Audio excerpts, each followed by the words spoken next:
Mic testing.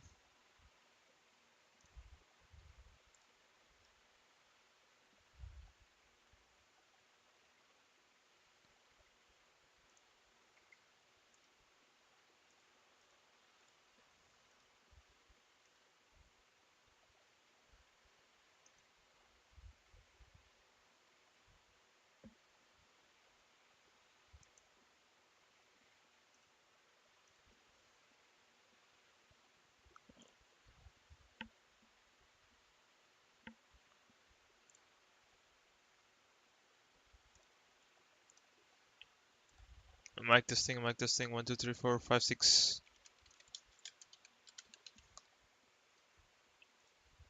Mic testing, mic testing. 1, 2, 3, 4, 5, 6. Okay, mic seems to work.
Okay.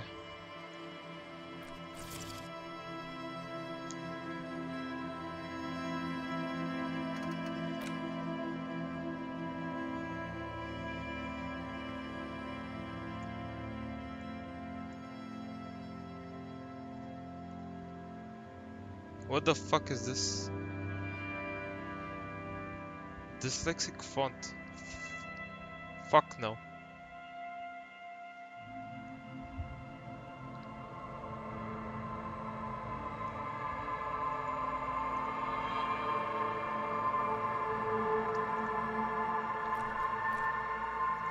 The fuck is collage?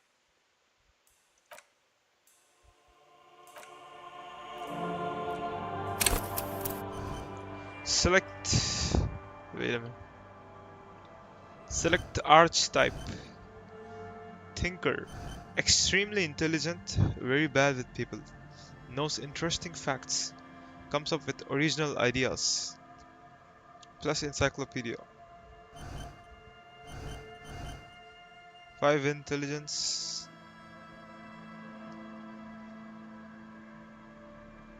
1 psychic. Psyche. 2 physique. How well you move. Motorics. Very psychological. A magnetic personality, but unstable. Might begin to lose his mind. Damn.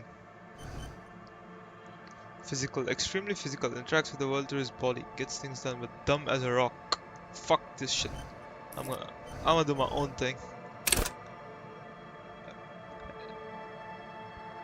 Okay. How smart? Okay, 5 is the max. Terrible, weak, average, good, great. I'm at this good. Psyche. How emotionally intelligent you are. Terrible. Cause I'm gonna do some IRL shit. Physique.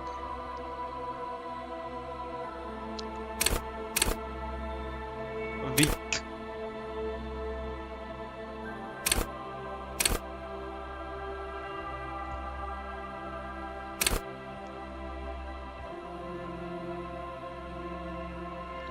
average.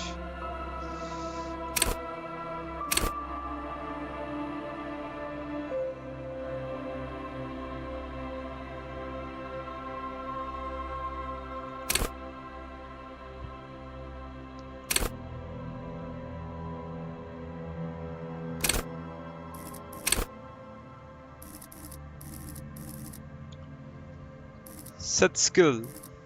Wield raw intellectual power. Deduce the world. Logic. Encyclopedia. Rhetoric.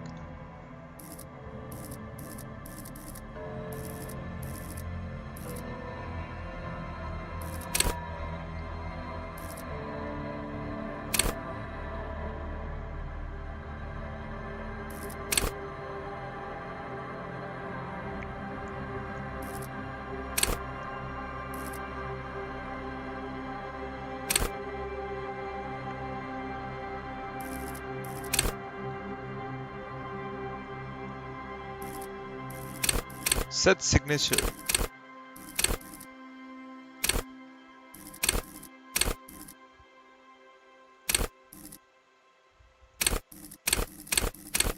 Okay, I might select drama.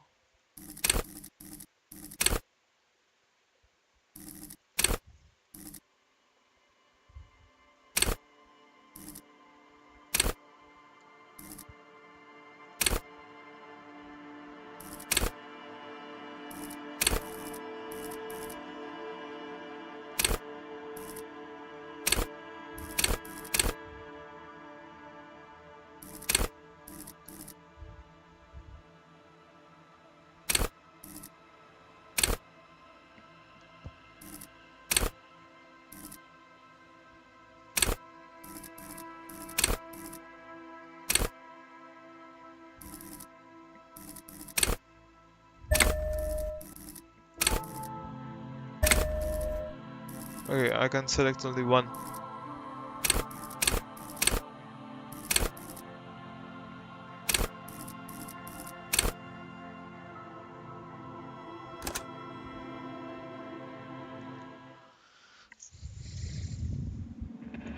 The Furies are at home in the mirror, it's their address.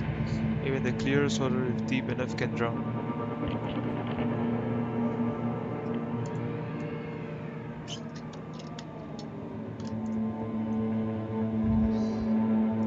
There is nothing, only warm primordial blackness.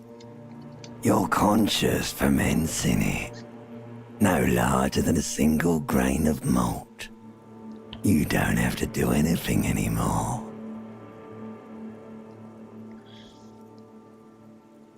Ever. Never, ever. Simply keep on non-existent. An inordinate amount of time passes. It is utterly void of struggle. No ex-wives are contained within it.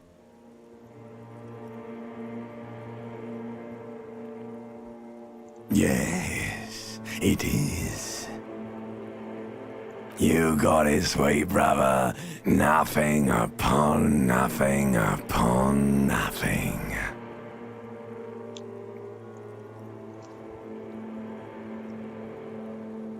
I know you do, baby. I know. Coming right up, sir. Smooth passage.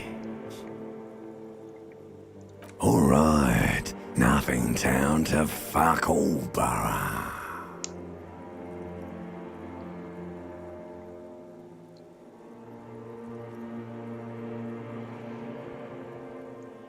Do you want me to upgrade that to a one-way trip, sir?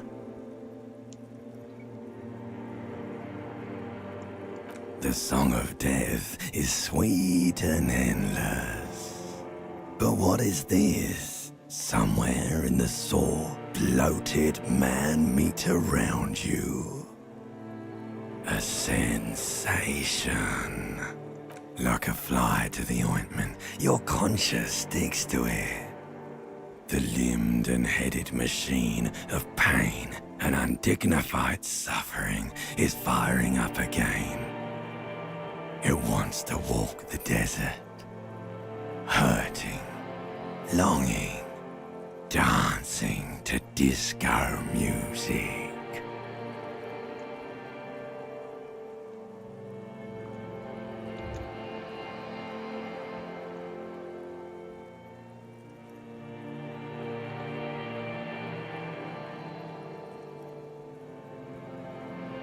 The stench of liquor rises from your mouth, and with it, an ungodly headache.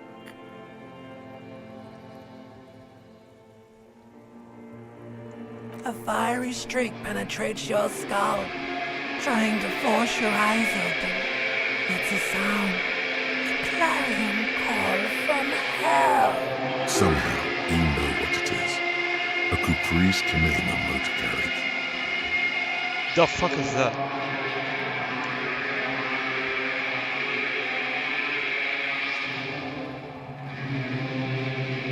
Somehow I know what it is. A Caprice Kinema. The fuck is a Caprice Kinema motor carriage?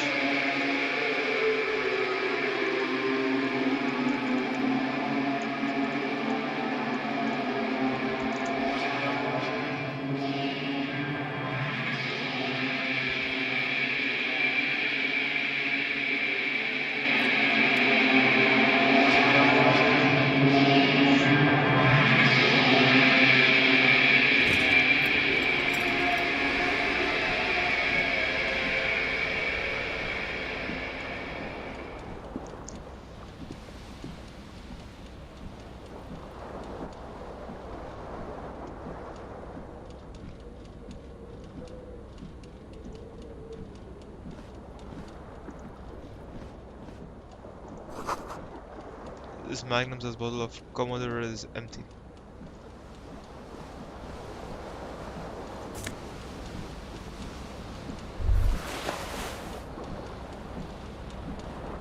You hear a jingle. Keys are clinking in the pocket of your flare-cut pants. It says, whirling in rags, on the aluminium keyring. There is a single key on the ring. The number 1 is etched on it. It should open the door.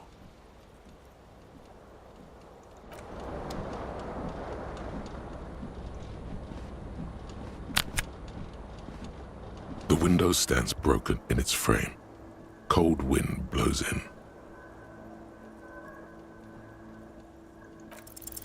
The shards face outward. Whatever broke this window came from the inside. A fine web of scarring covers the back of your right hand, but none of it is recent. More likely a projectile than a held object. There are no fragments on the floor from pulling a tool back in after impact. It is too large for a bullet, yet too small for a piece of furniture. You're looking for something heavy and larger than your fist. Like the green shoe that's on the hat rack in the corner, which, coincidentally, is missing its friend. Congratulations, you smashed the window with your own shoe. Now you only have one. If you're lucky, you can still find the other on the balcony outside. The door to it should be outside your room.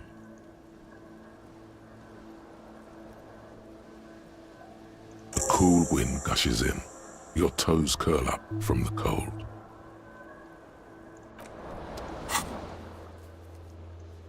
Task map. Seems like a green snakeskin shoe is missing its partner. You should find where it is. Okay.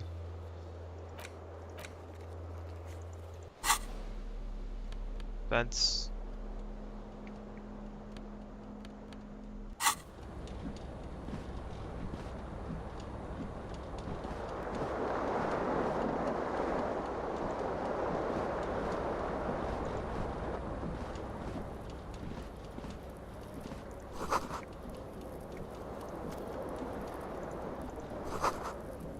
Someone tore out the tape for this.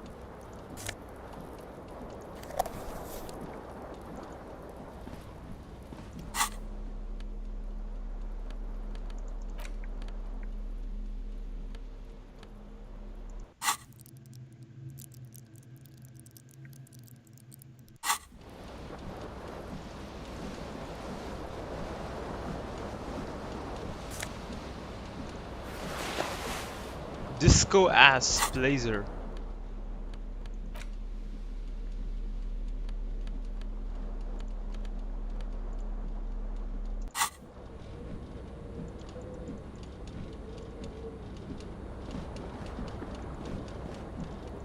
This fan has two chain pull switches. One ends in a tiny fan, the other in a light bulb. A truly horrific necktie has somehow attached itself to one of the blades.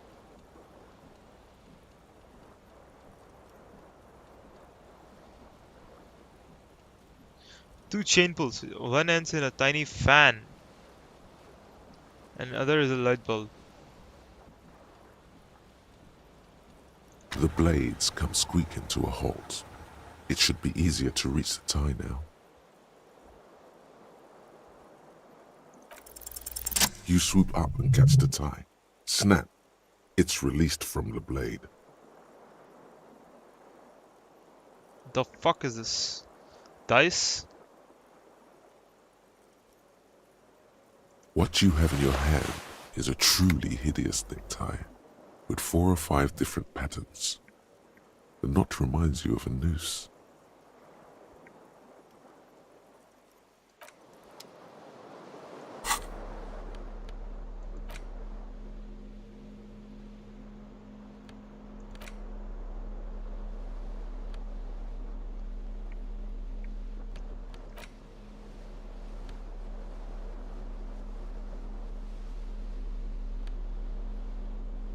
Piss-soaked, cum-stained party pants. The fuck?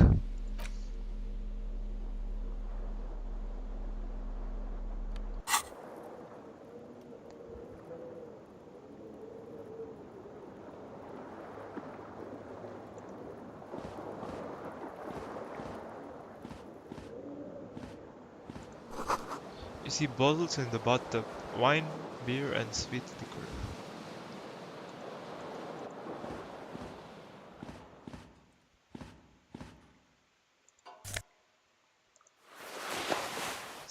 White satin shirt.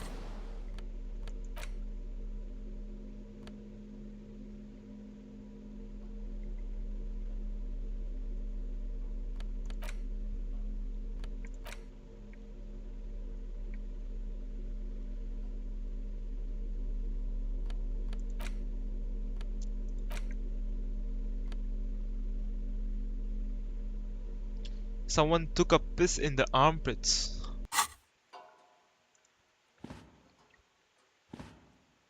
A mirror hangs above a bent and broken sink. In a fierce discharge of masculine energy, someone has ripped half the faucet off. Was this not the same Elon that founds empires and lays waste to cities, virile, uncaring towards the little things? Probably not, no. Hot water sprays from the faucet's base, and steam covers the mirror. You cannot see yourself, just a vague impression of a man. Suddenly, you realize you have no memory of the face that awaits you there, underneath the soft vapor. As you slowly reach your hand towards the surface of the mirror. Abort. You clearly have not thought this through. You won't like what you see there, and you will never unbecome it.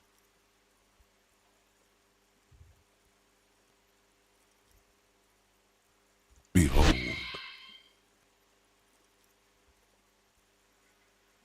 You have no idea who this thing is, do you?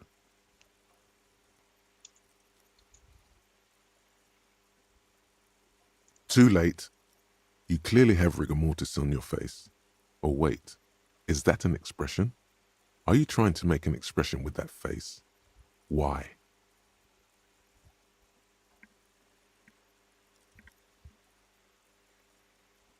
Please stop.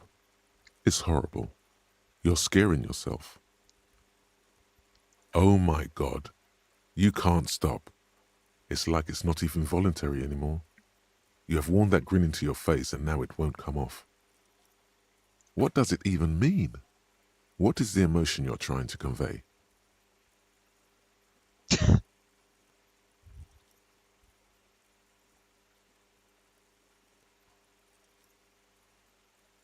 Please promise yourself you are not going to try it on any of the ladies, whatever happens. That's right. Not even yourself. Go ahead, try something. It's not an order.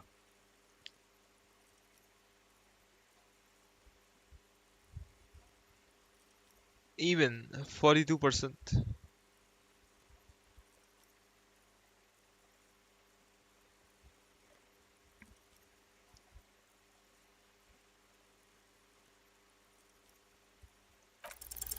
Like the rest of you, it comes from a bad place somewhere in the past.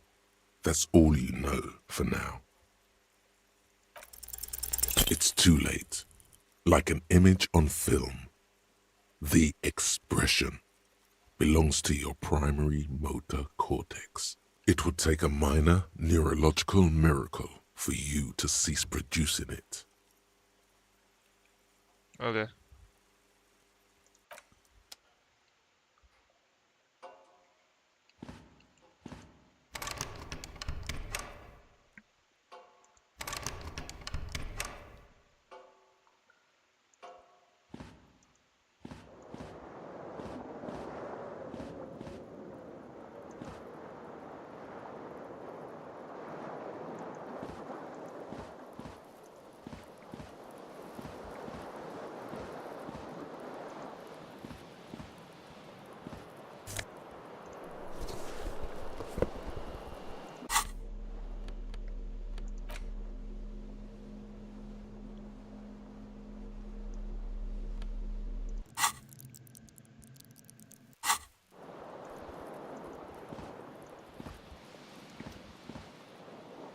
Revaco zone of control 0 degrees centigrade.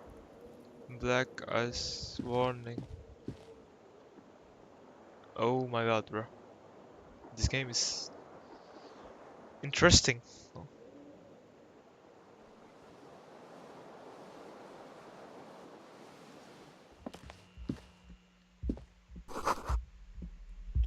It's March, the year is 51.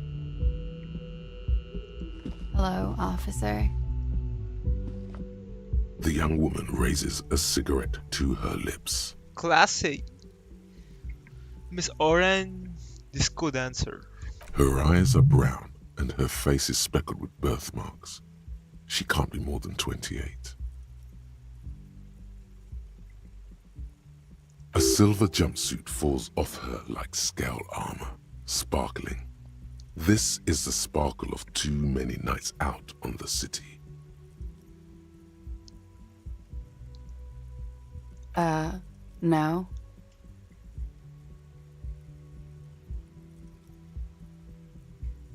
The young woman shakes her head slowly. Officer could be an artistic statement, a claim to official renown.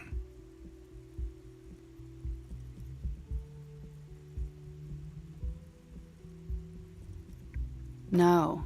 You're a police officer, sir. Okay, cool. I won't. Okay. Sir, you've been here for 3 days. On official police business, as you put it. Couldn't say. In truth, so far, mostly drinking. You have no doubt about the drinking. But do you strike yourself as a tight-lipped drunk? She must have heard something.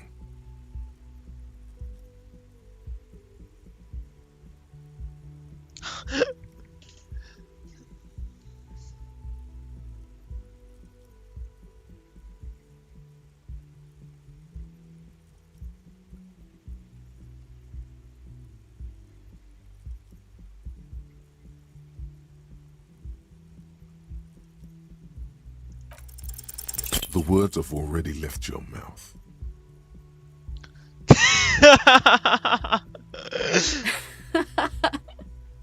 What was that? That's not even how words are used. What did you say? Come on, say it again. No, you see, that's not what you said. You said... Come on, man. Pretty, please. One more time. Goddamn right you did. You crazy asshole, you. What kind of cup are you?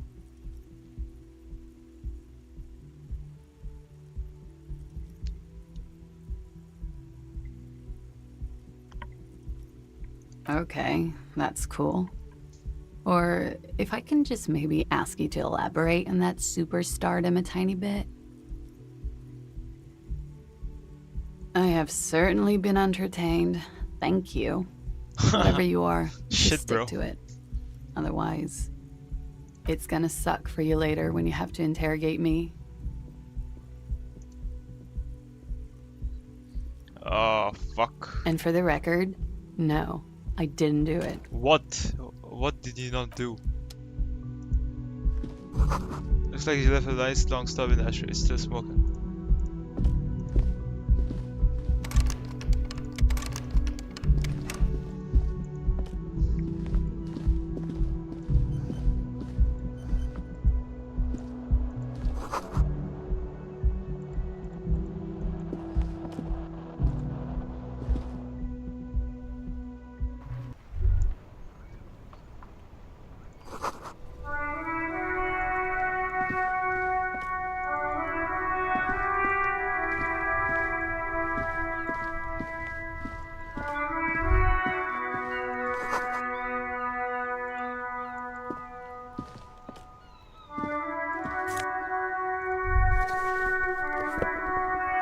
There they both are, two identical shoes, both copiously green and indiscriminately snakeskin, reunited on your feet like two baby crocodiles.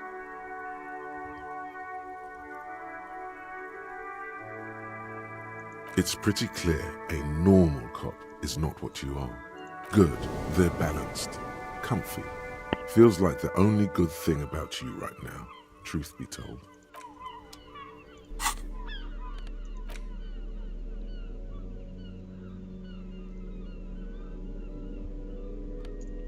Alright. Suggestion. Composure. Savoir faire. The fuck are these things, bro? Bonus. This game is pretty interesting, man. Not gonna lie.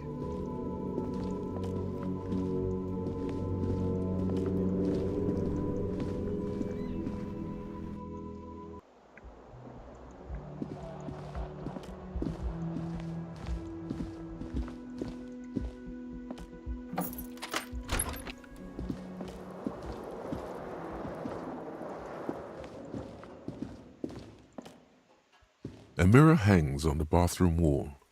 In it, your face, adorned with the expression.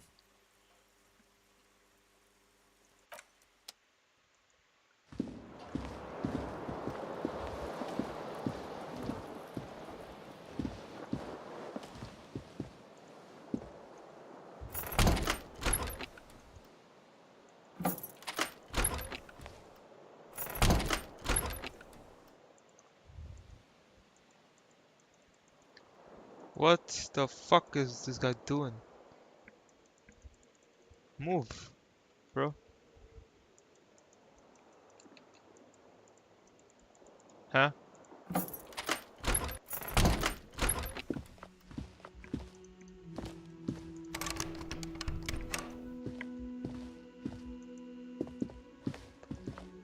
The door is closed. There is no answer. You hear the shower being turned on, somewhere inside. A tremendous loneliness comes over you. Everybody in the world is doing something without you.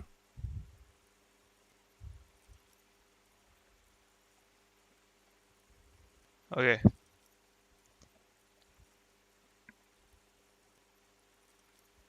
The door does not care. Still no answer. This door can only be opened with a key or from the inside. Still nothing. Still nothing. Still nothing. Still nothing. The door is closed. This door can... Fuck that bitch, bro.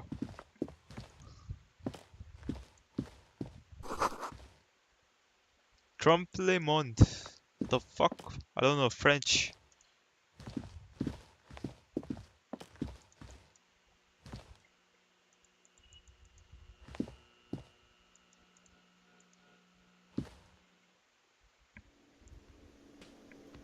Okay, where the fuck am I then?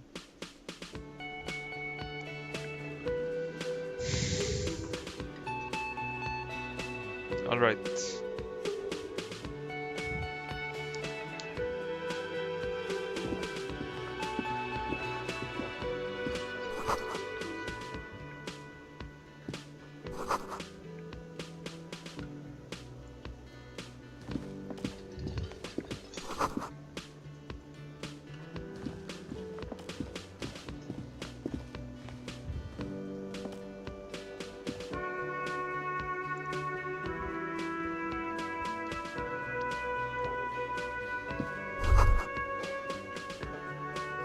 You should totally sing karaoke here, the first chance you get.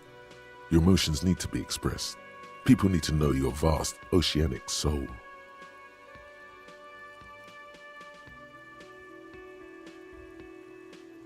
Of course, at this point, precise measurements of your soul can only be performed from the outside.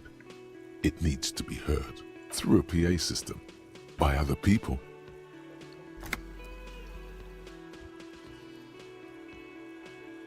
You should sing the sad small church song from that tape you found. No, don't sing the happy song. It's stupid. Sing the sad song. You would need another copy of the tape first, though. The one upstairs is destroyed.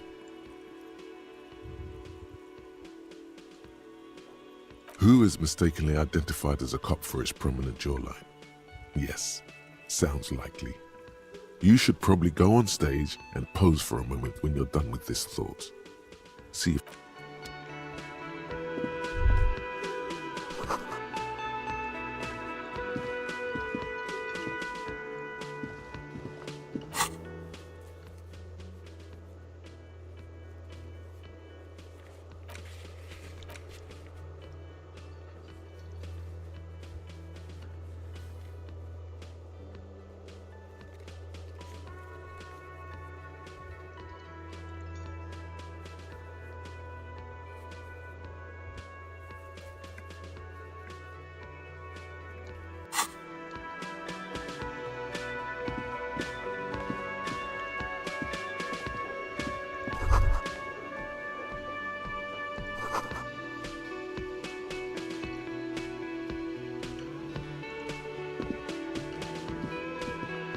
A man in his late 20s stands behind the counter, inspecting a stuffed seabird. As you approach, he gives you a sideways glance, then looks down again. A competent work of taxidermy. The white and brown seabird lies among piles of coasters and drying mugs. One of its wings broken. The man is trying to mend it. Looks like the bird was ripped off the shield that was used to mount it, most likely on a wall. This is the Great Skua. The seabird is the symbol for the discovery of the Insulindian Isola, the part of the world you are in right now.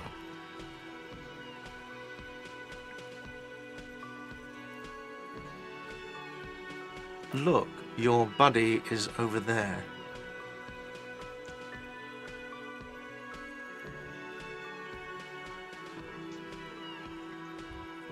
Why don't you go and talk to him, okay? He pretends not to hear you, concentrating on the bird instead. No, I'm not the bartender. I'm the cafeteria manager. He's very animated all of a sudden. This seems like a touchy subject. Mm-hmm.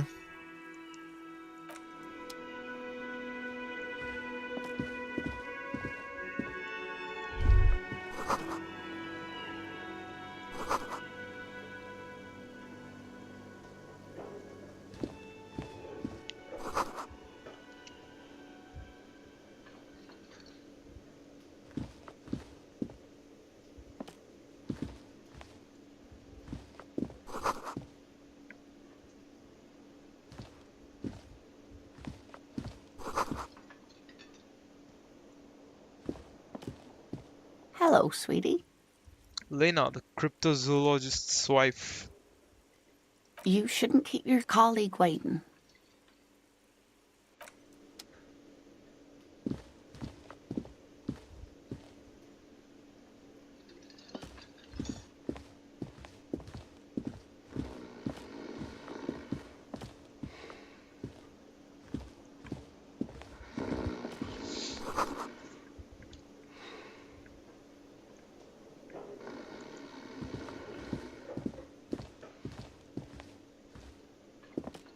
A bespectacled man in an orange bomber jacket is tapping his foot on the floor.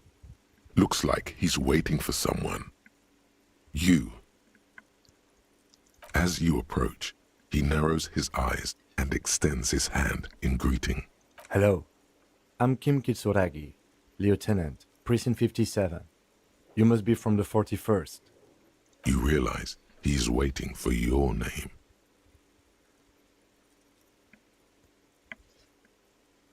Invent a name for yourself. Conceptualization, medium 11.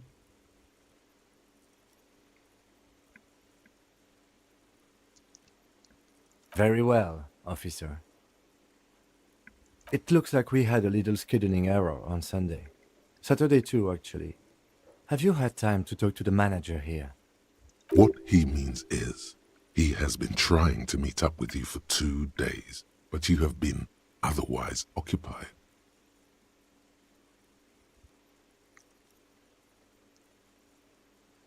If you don't mind, we should talk to him again. Ask him for a rundown of the area. Now that I'm here as well. I understand the scene is out back, right? It also wouldn't hurt to assure him the police are finally here. In full force, I mean. Have you mapped out the initial interviews? Okay, we'll have time for that after we take a look at the coroner's case. Have you removed the dead body from the tree? So, the body is still in the tree. This is the first time you detect a weariness in the lieutenant's voice. It is obvious he would have preferred for the body to no longer be in the tree. Where it has been hanging for 7 days straight. We should go there as soon as we are done talking to the owner.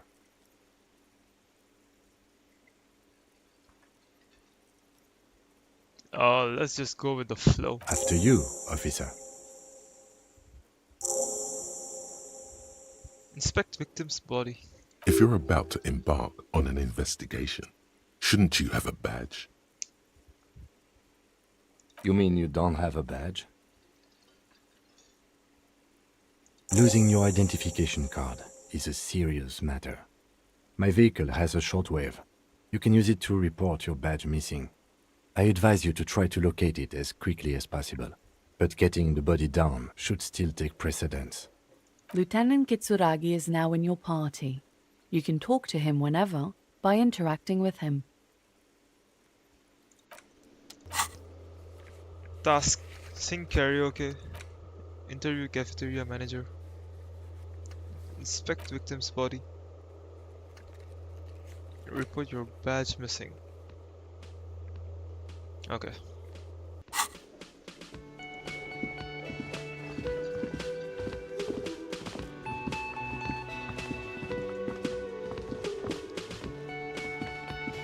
The man with the unimpressive beard notices you approaching. He drops the ledger he was holding and turns to the lieutenant. Mr. Gart, right? You run this place. Yes. I am Kim Kitsuragi from Precinct 57. This is an inter-district investigation, so joining me from Precinct 41... He realizing he still doesn't know your name. What?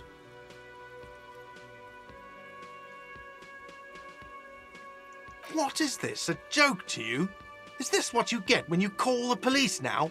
This guy? We've been waiting for a week here. Sir, I understand your concern, but we are here to do a job. And for us to do it, I need you to stay calm. Yes, of course. I know it took us a while to arrive at the scene, But it also took you a while to call us. It was you who placed the call, correct? No, I only just got here. It was probably Sylvie who called you. She usually works the bar here. I'm only temporarily taking over her duties. Do you have her number? As a matter of fact, I do.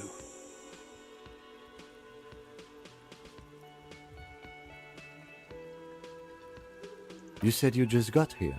From where? Are you a local? What, of Martinez? No, I live in Jamrock.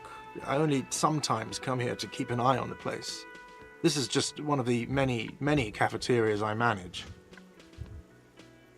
But you still know your way around, yes? In case we need directions. This is one of the many cafeterias. Okay. Yes, I know where some things are, but as I said, I don't live here. I just used to work here. And I'm not going to start working here again, if that's what you think. I didn't imply that. Detective, He probably means this is where you step in and ask your questions. His face expresses profound doubt in your having this. Ask him about the body's location before asking if he killed him. People give up information in the more innocuous questions, which you can later use in the more sinister ones, not vice versa. Behind this building, there's a courtyard. They hoisted him up on a tree there. That's easy. See that door there?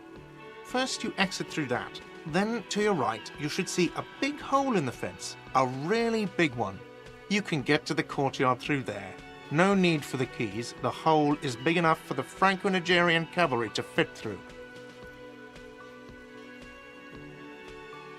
She went away because none of your business. Damn, this guy's hostile. Have they not been telling you you're a cop?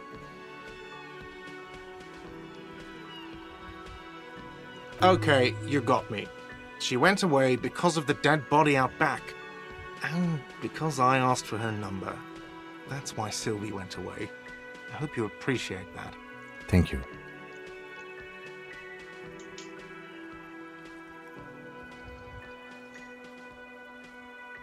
I asked an employee out. She didn't want to come, but felt obliged to. It was a bad idea. Now, what is so goddamn fascinating about that for you? It's got nothing to do with the lynching.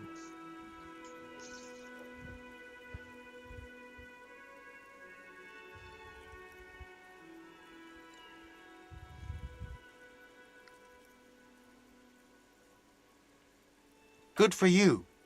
Was there something else? I'd like to get back to what I was doing. I don't know who killed him. I'm not the police. That's your job. This is it. He said they hoisted him up on a tree. Who is this they, if he doesn't know? Oh, people are saying it was the union dock workers, that it was a lynching. The locals, the customers, the people who eat here, a lot of dock workers eat here. Sylvie told me everyone knows the dock workers did it.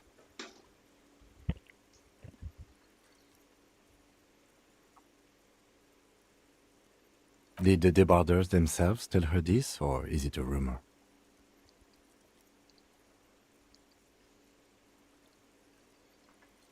I don't really know. You'll have to ask her. I would suppose it's because they have nothing better to do. You mean the strike? Yes, the strike.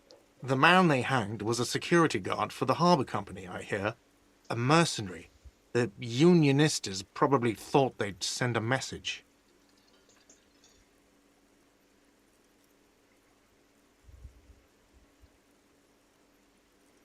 The lieutenant turns the page in the little notebook he's been scribbling in. I don't know who killed... This is it. He said, What are you, crazy? Of course I didn't kill him. the lieutenant turns the page in the little notebook he's been scribbling in.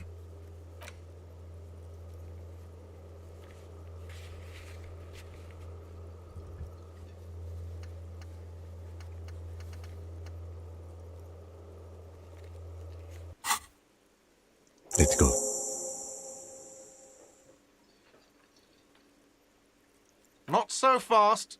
You owe me 130 real. Oh, excuse me. You owe me 130 real. The IIR, or Inter-Isolary Real, is the global reserve currency. Whatever part of the world you're in right now, it's safe to assume he means you owe him some money. Wow, you're a genius. Yes, that's right, money. You owe this establishment 130 real. Let's see. 3 nights at a tariff of 20 real comes to 60 real. Then there's the window you annihilated. The hole in the window was the first thing I saw when I came to work. So don't try to tell me you didn't. That will be 40 real in damages. Another thing you've annihilated is half the bar. You've run a tab of 30 real. Actually more, but we'll round it down to 30 for your hard work maintaining the stability and order of Revachol. That's 60 plus 40 plus 30 equals 130 real. And yes, real is still money. You can't arrest me. I haven't done anything.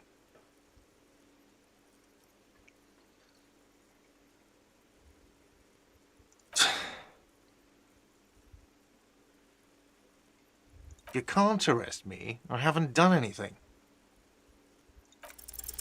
Did someone order a vague, farcical reading of the law? More than one pops into your head.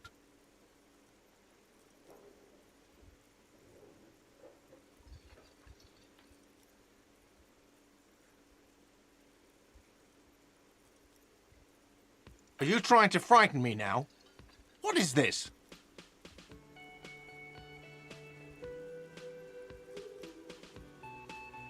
Fine. Fuck this. I'll do it myself. I'll call your station. What was it, 41? I'll ask them to pay for the room. The drinks and the window you still have to pay for. That's 70. Are we done, officers?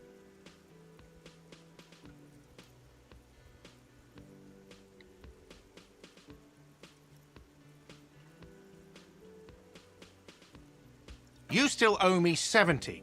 If you don't have it by tonight, I'm not letting you back up there. That's enough now, sir. Good day. Holy fuck, bro. Pay for that.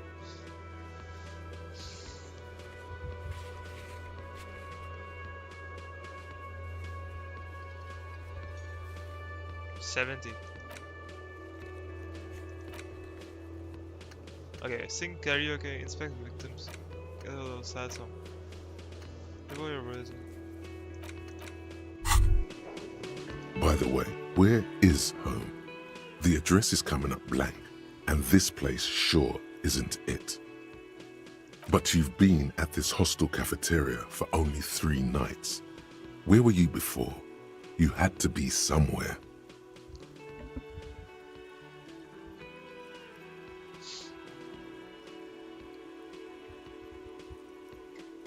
In time or space? That doesn't sound like somewhere you can stay if you run out of money.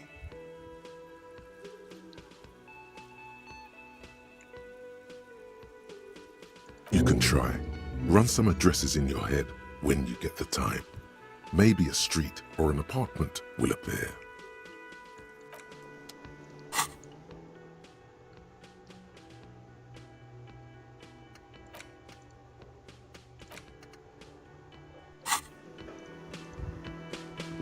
Yes?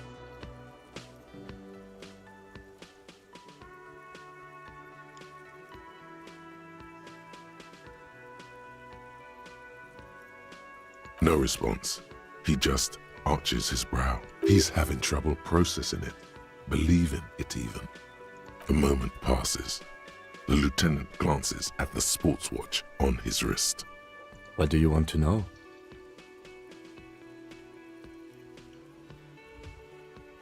I'm afraid you and I are pawns in a pissing competition. You don't know? I assumed you were in on it. It's just stupidity. We shouldn't waste any more time on it. If you want my take, ask me after we've inspected the victim. Was there anything else you wanted to know about the case? No, it's not a particularly mysterious case. The deceased is a security guard for a corporation involved in a labor dispute. It doesn't take a DeLorean polymath to put the pieces together. I just don't see the case getting more mysterious than that.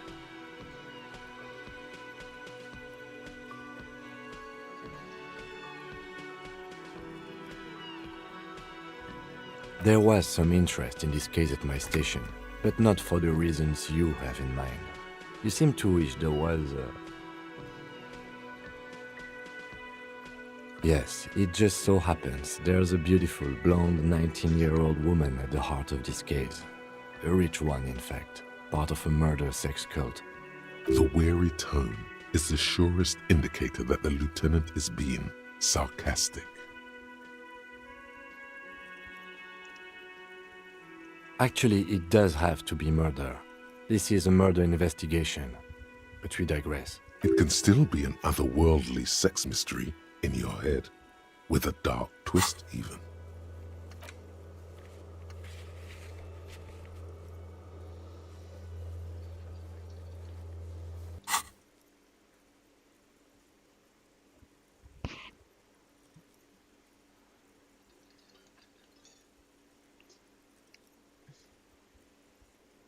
He's basically challenging you to sex it up with some lurid twist. Don't get right into it. Sit on it a bit, then hit him with it. Good.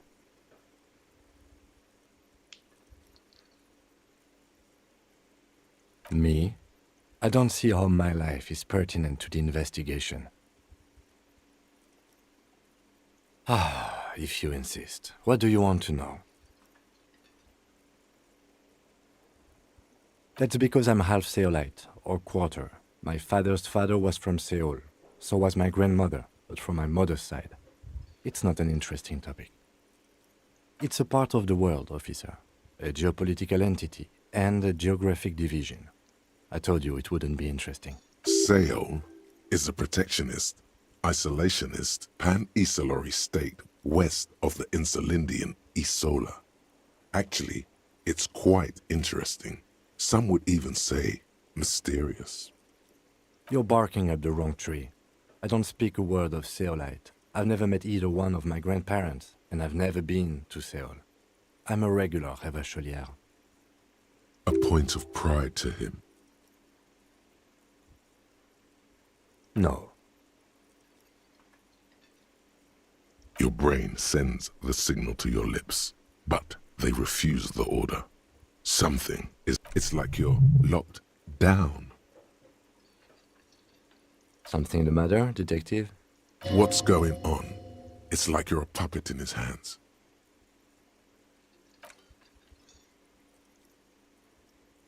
The lieutenant relaxes his eyebrow, and you seem to regain control of yourself. The fuck? That's correct. You feel a slight urge to put the lieutenant down for this, but you can't quite muster enough testosterone. I guess you don't need glasses, then. What do you mean? I have no idea what you're talking about. The lieutenant's conceptualization skills must be rather rudimentary.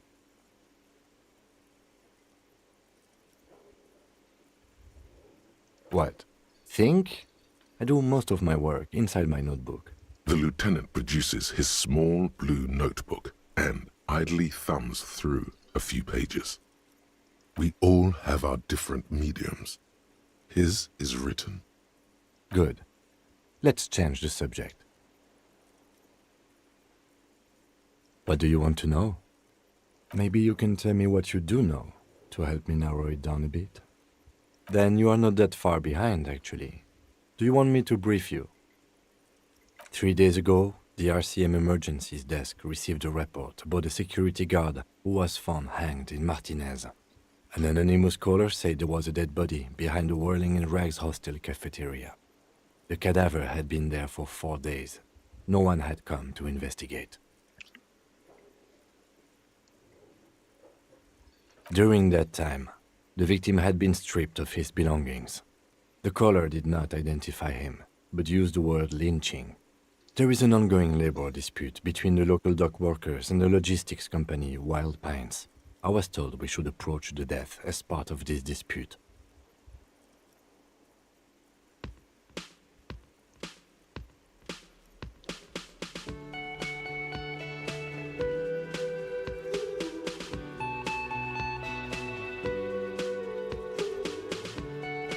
They didn't identify themselves in any way.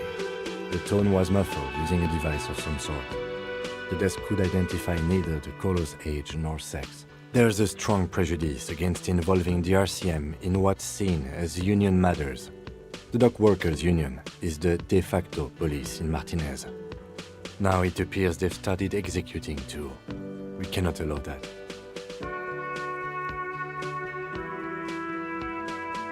That's us, the Revachol Citizens Militia. We're the police in this city. The RCM, or the Revachol Citizen Militia, is the police force you and him are part of. A self-organized peace corps of the occupied city of Revachol. The RCM operates within a legal twilight, yet its authority is rarely questioned. It's super useful to know this.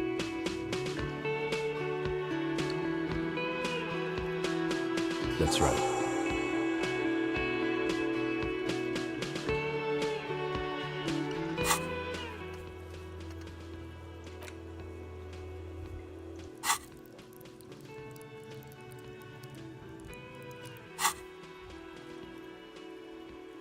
You mean like a brief? Do you want me to brief you again? There's no reason to wing anything. If you didn't get the brief, that's okay. I did. 3 days ago, during that time, the victim had been stripped of his belongings. A security guard or worker of some sort hired by Wild Pines. This was just hearsay from Martinez, of course. We need to find out the truth.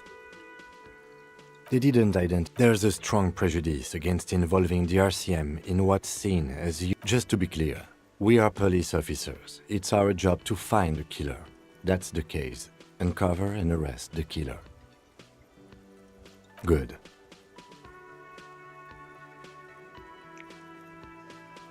Excuse me?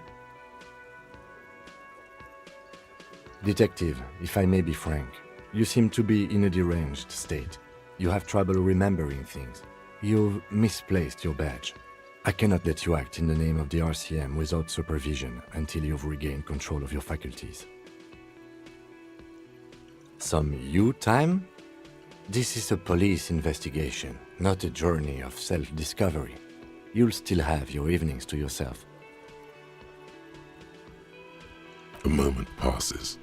The lieutenant glances at the sports watch on his wrist.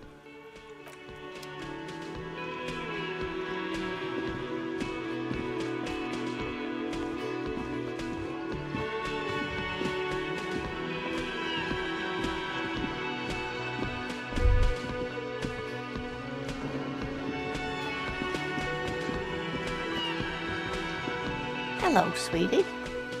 Wait, who's Sweetie? You're a handsome man, officer, with your mustache and your chiseled jaw and that silly dimple on your chin.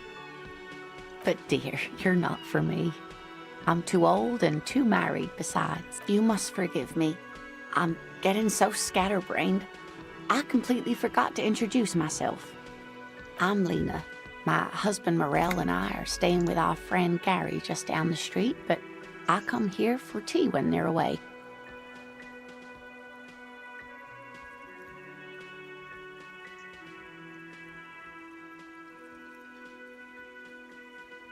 This Lena is wacky enough for the motley crew. Hire her on the spot.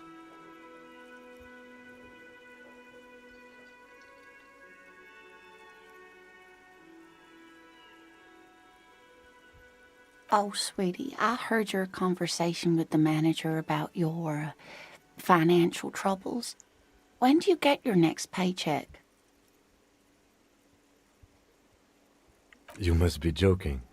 Although our pay does sometimes feel like a joke. It's not easy to assert your right to a decent living wage when you don't have a strong union behind you.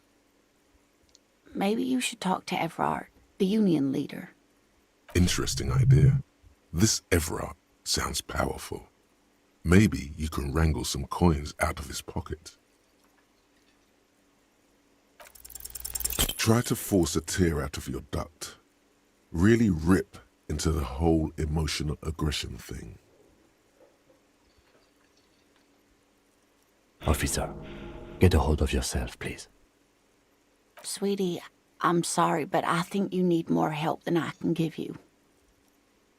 Oh, no, I'm so sorry I don't have money for you. If there's anything else I can do for you, just Begging an ask. old lady.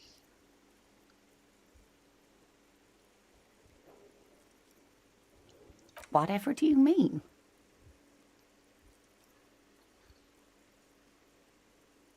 Sequence killers? Oh my.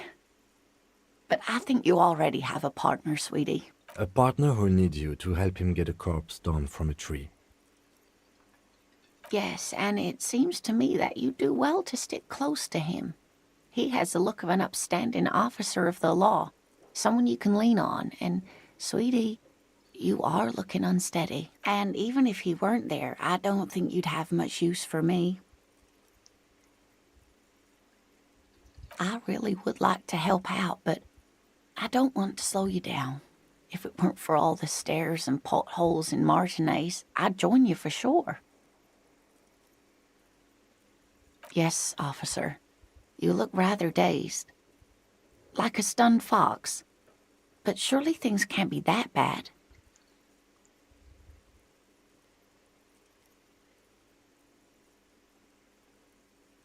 Oh my. You know where we are, right?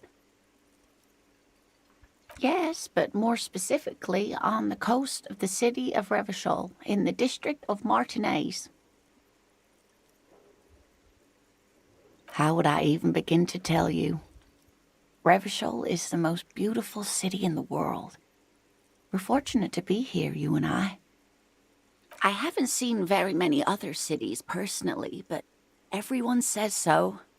Revachol is a rare jewel. This city used to rule the world, though it has seen better days. Speaking of history, you know what year it is, yes? That's right, dear. How splendid. Here, take this pen. Knowledge should always be rewarded. Her relief is palpable. She was getting pretty worried about you there, but now she relaxes her shoulders. I can tell that this is taxing for you, so I'll just ask one more question. What regime are we living under? What mode of government?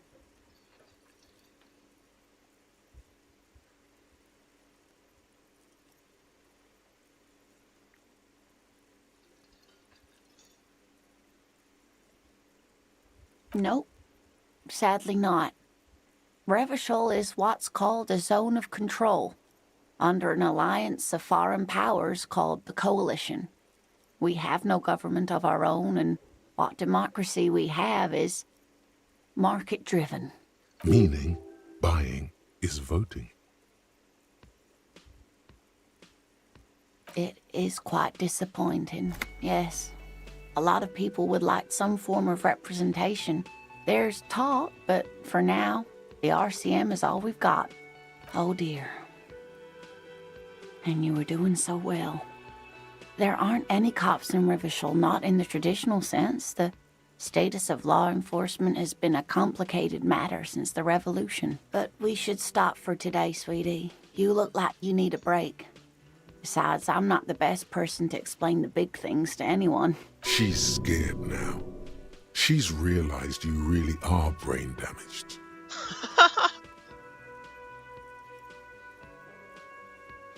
You were doing quite well up until the end there.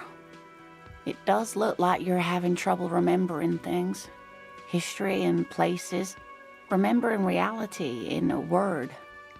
It's very odd. A sigh. The lieutenant buries his nose in his notebook. But maybe a fresh set of eyes is what the world needs. And while I'm no doctor, Such bouts of amnesia are often temporary, so I wouldn't worry too much. A defeat, I'm afraid. The people of this archipelago tried to build something new, something different. The rest of the world didn't like it, so they came and ended it. This was 42 years ago. Of course, sweetie, I really don't know how to explain it better. Someone more educated in sweeping matters. Maybe you should ask. No, I'm not an encyclopedia. I won't be a guide either. I'm a detective. What a bitch for. Of course. Then I don't know. Someone rich, maybe? Wealthy people are educated. Though I don't know where you would find a wealthy person in Martinez.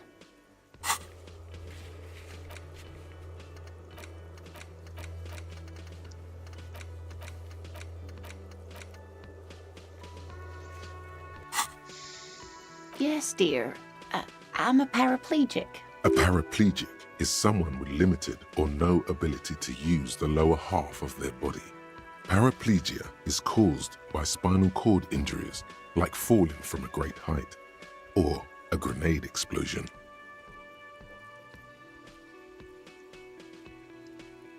That's quite all right. I'm used to people asking questions. I know they're thinking about it anyway. Of course, dear. Good luck with your case.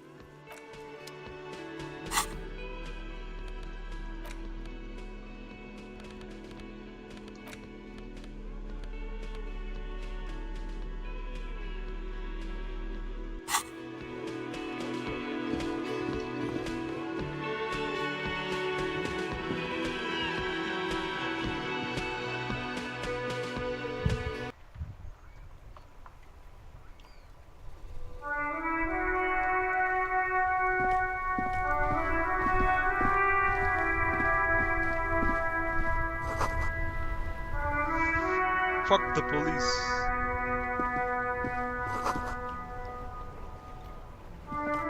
The RCM in Martinez. What can I help you with?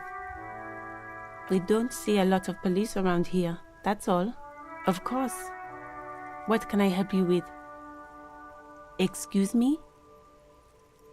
Oh, well, I didn't write it there. I'm just sitting here. Okay. Since the street sign's messed up? Okay. What do you need? What do you mean? We're in Martinez, sir. This intersection is called Roundabout North, I think. Oh, that's right there, in the yard. She's relieved someone has come for it, finally. There's the pier, the Cape Side apartment buildings, some more tenements. Not a lot, really. The harbor gates, some kind of commotion, I think. I don't follow the local politics. A fleet store, too. Some shops and a bridge. The canal bridge leads to the coast, but it's broken, I think. Some kind of accident, probably. Just coast. There's a little fishing village there, and a fish market. But that got closed down ages ago. It's just water. No, actually, I think they call it the Martinez Inlet. There are some islands in the bay, but they're hard to reach. No problem. Me? I am just a gardener. I am working. I have a greenhouse in the yard there. I've been trying to get some work done. Well, as you already know, there's a corpse there, hanging from a tree.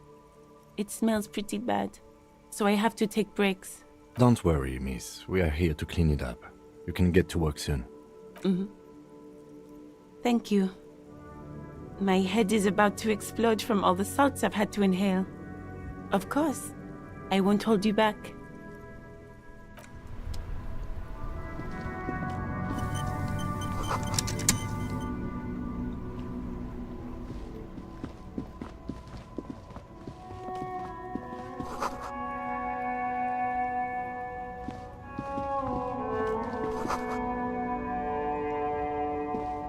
Whirling in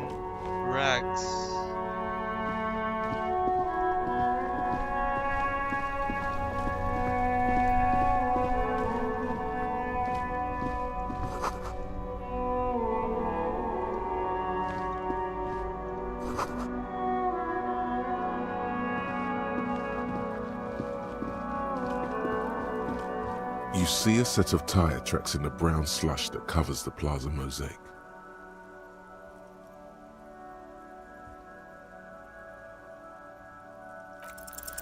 No, these tracks are not interesting at all. Let the street sweeper just sweep them away. Hard to say. Your vision is blurred and you're having difficulty concentrating thanks to your relentless hangover. Cop habit. You look at everything. This isn't case related, you think.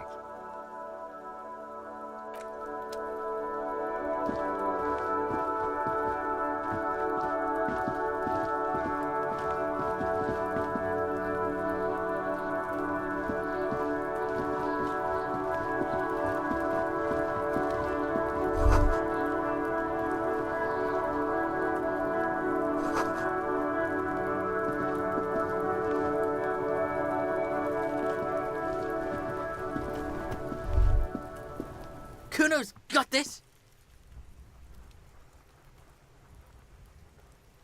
If there ever was such a thing as an ugly kid, then this is it. He's almost exquisite in his ugliness, like a gremlin. Oh yeah, nappa gumpy, Kuno!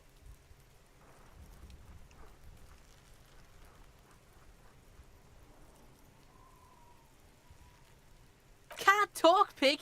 Shit's coming up strong. Throwing rocks. Shit coming up strong. That sounds good. Joyous. You should hang out with this kid and see what that juicy shit is all about. I mean drugs. The kid's on drugs. Yeah, Kuno! Ride the lightning, Kuno! Kuno's riding it, see? The rake, Kuno! You should throw the rake at him, Kuno! The fuck does Kuno know what a rake is? Kuno's not a gardener.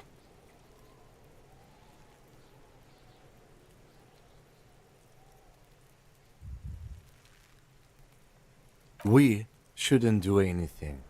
I don't tempt such forces. You will see. The language these kids are using, pure unfettered id.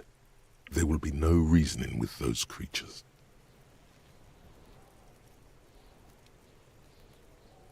The fuck are you talking about?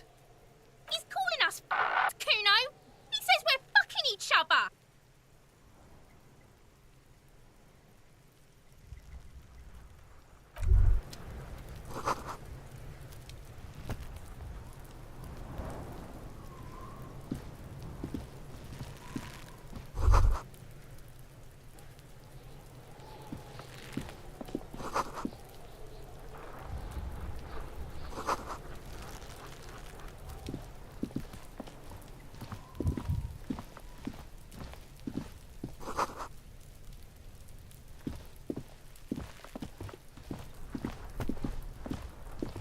The corpse looks at you with bulging white eyes. The face around them does not look human. It's swollen and ready to burst. His lips are fish-like and his tongue like a ball gag in his mouth. You seem to be holding your breath. A cargo belt twists his neck at an unnatural angle. The body below appears stiff. It's letting out an ungodly rot. The smell seeps in even through your clenched nostrils.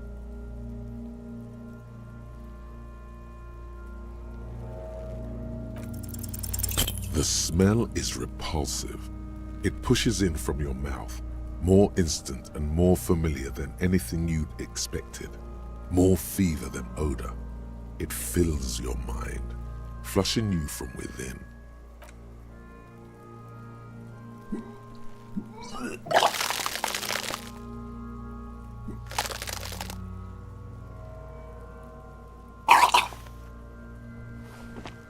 You feel a great force ringing from your stomach. Your body curls and pushes it out, burst by burst, until a pool of vomit lies under your feet and your throat stings from the stomach acid. It's okay. Happens to everyone. Keep it. The hangover is clearly making this worse for you. You could use some ammonia to clear your head. That young woman, the gardener, mentioned she used salts for the smell.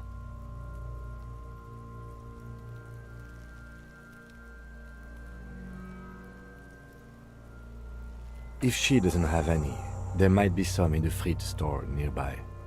Acquiring ammonia will provide a modifier to the white check. Modifiers make checks easier and allow you to retry them.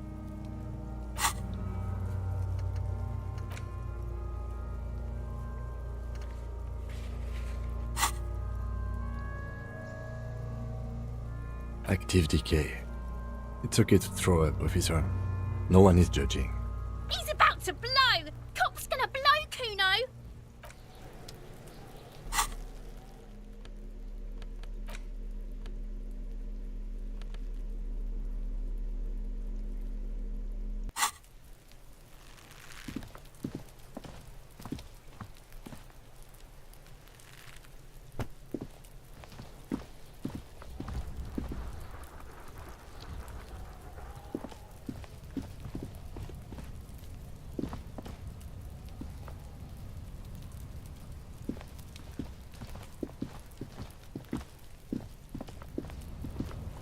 An inconspicuous pile of the roofing material, Eternite.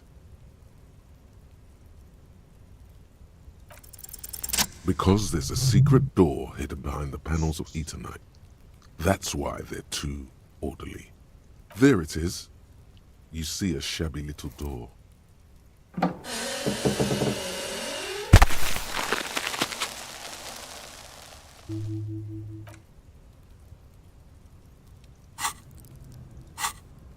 What is this then? A tool shed? Let's investigate.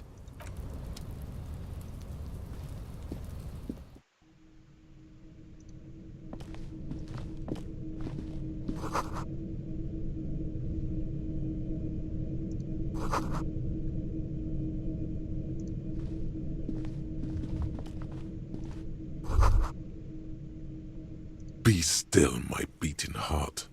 It's amphetamine. Sweet amphetamine. The lieutenant isn't studying the powder in the mirror. He's studying you. There's a good vague way to ask where he stands on drug use. Professionally, I mean.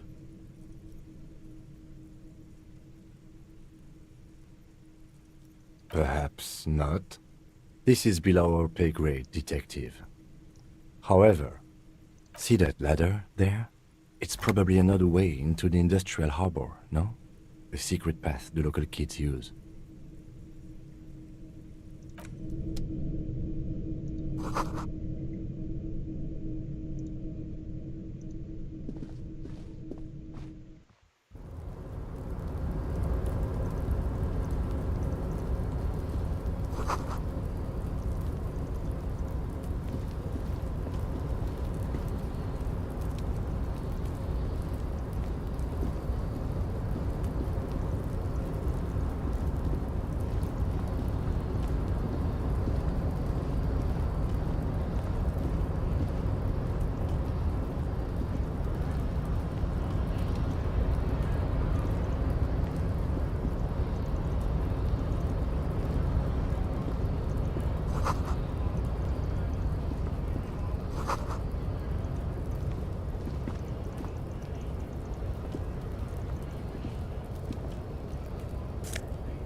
fuck am I supposed to do?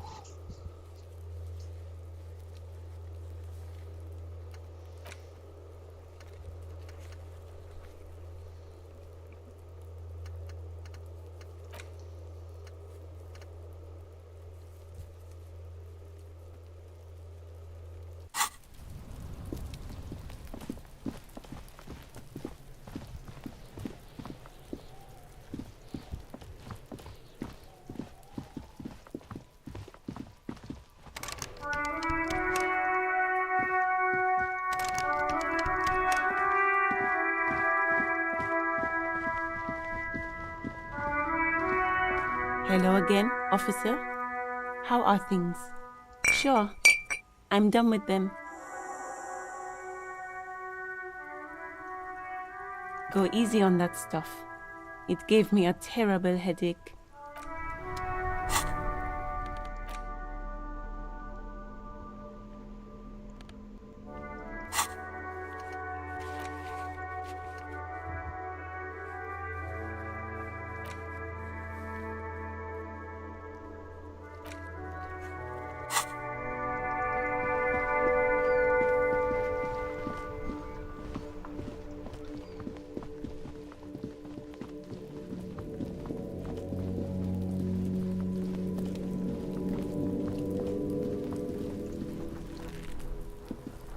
There he still is, looking right through you.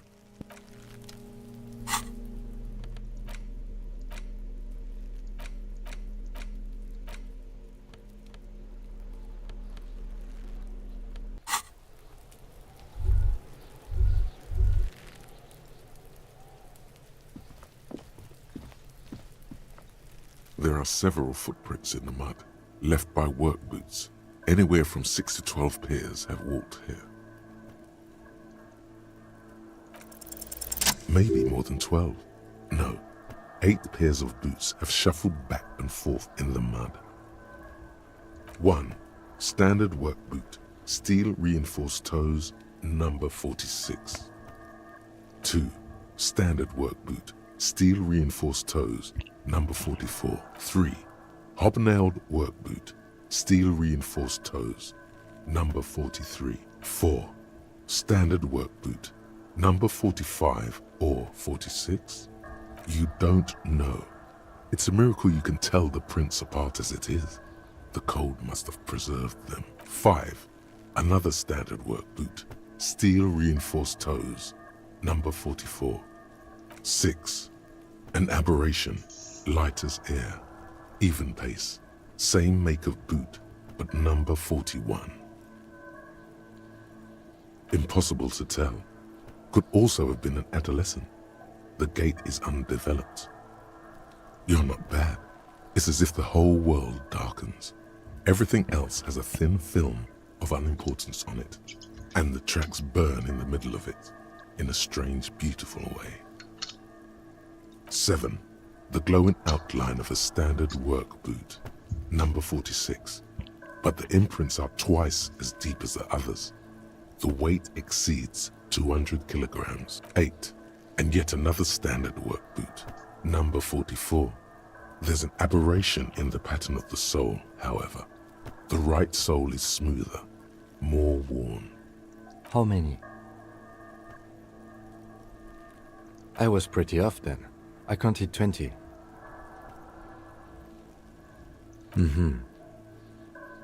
This man is not easily toyed with. I never got the hang of it. Hyperopia. Do you see anything out of the ordinary?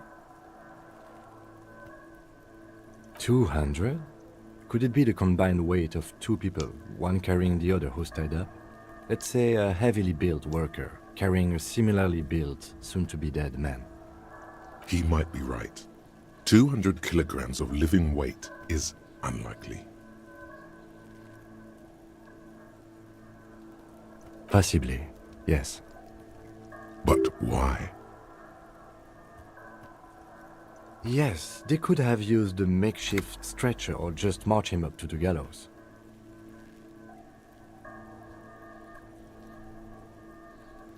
Even easier to carry on a stretcher or between 2 men. Anyway, it's for future consideration. What else can you see? A woman or a kid? Understood. Anything else? Interesting. Let's name it the Old Soul.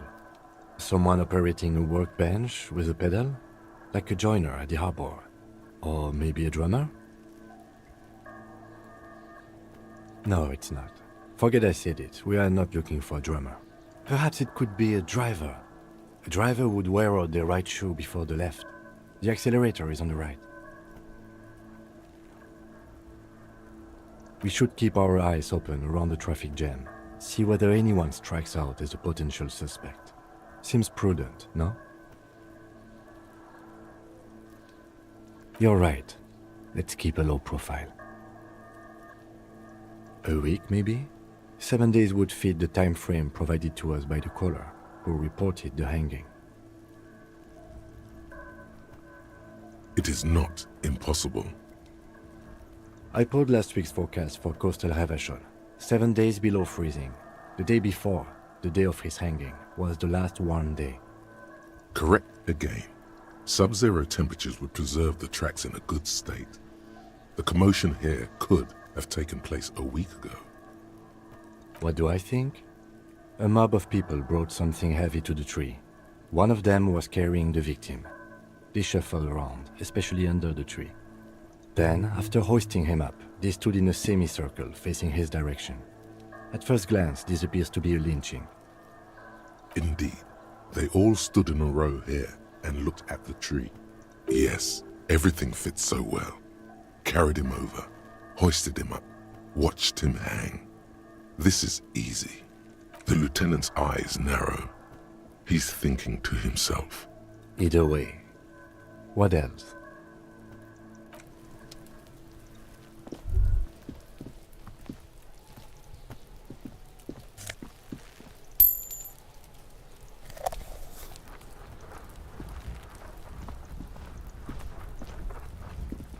There he still is, looking right through you, with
The fuck is going on, bro?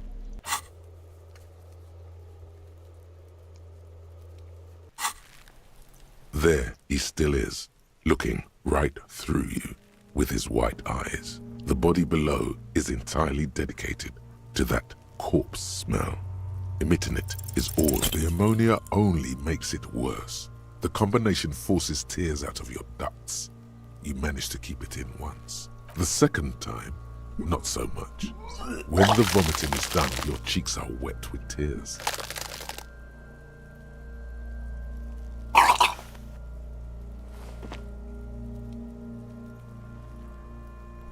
Nor does the wind right now.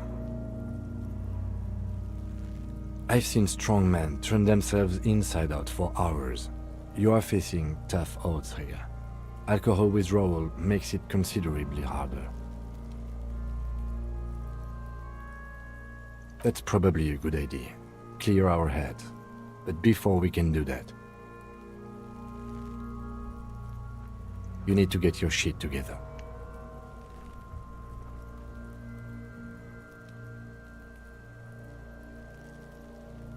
We should go talk to the locals.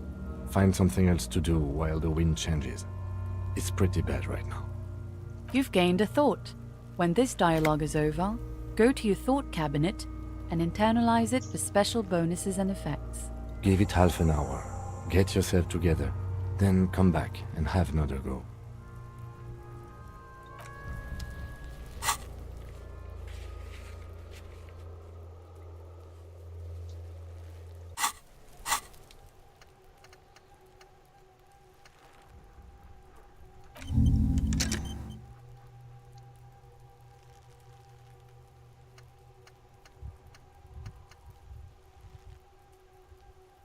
Let's trace your drunken steps.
Before you stands a motor carriage.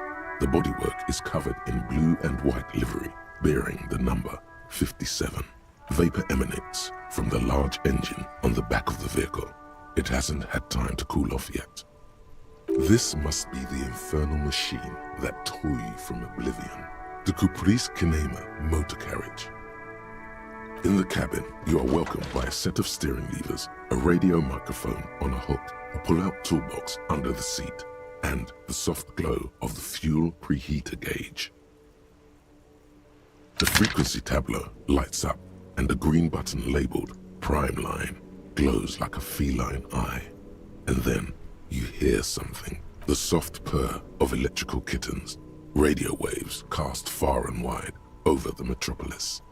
A woman's voice greets you through the static. This is Precinct 57. Hello, Lieutenant. How may I assist you? Hello, Alice. Please assist our colleague from the 41st Precinct here. I'm putting him on. Operating the radio is easy. Just be confident. You've probably done it 1,000 times. This is Officer Alice Demetri, Precinct 57. How may I assist you?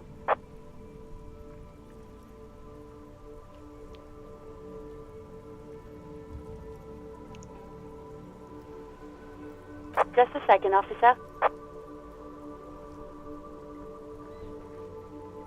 10-2, 10-5. This is 41st. Come in. Over. The man uses relay code. You got this. You're a cop, and cops know relay code. 10-4, message received. 10-5, relay message. What's your status? Over. 10-18, state your message, sir.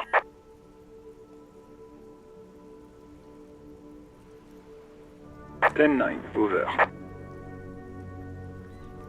10-4, message received. This is a very serious situation. I need to 10-22 the captain. Over. Is it him? What does he want? Says he lost his badge and needs to report it. He what? He lost his badge? Who lost his badge? Dick fucking Mullen. Who do you think? It's Officer Dick Mullen from the bestseller Dick Mullen and the Lost Identity. Dick Mullen is not your name. It's the name of a fictional detective who would not lose his badge. Defend yourself. Immediately. They're laughing at you.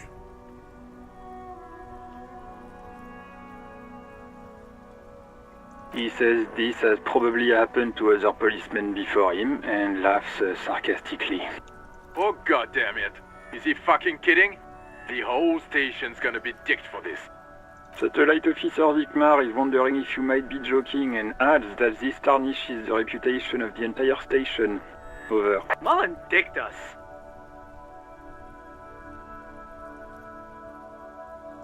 He's asking you to stop, says this is serious. Of course it's serious. He lost his fucking badge.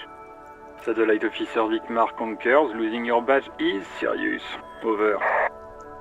10-4, I hear you, officer. I'm just going to make a note here that you are in pursuit of your misplaced badge. Over.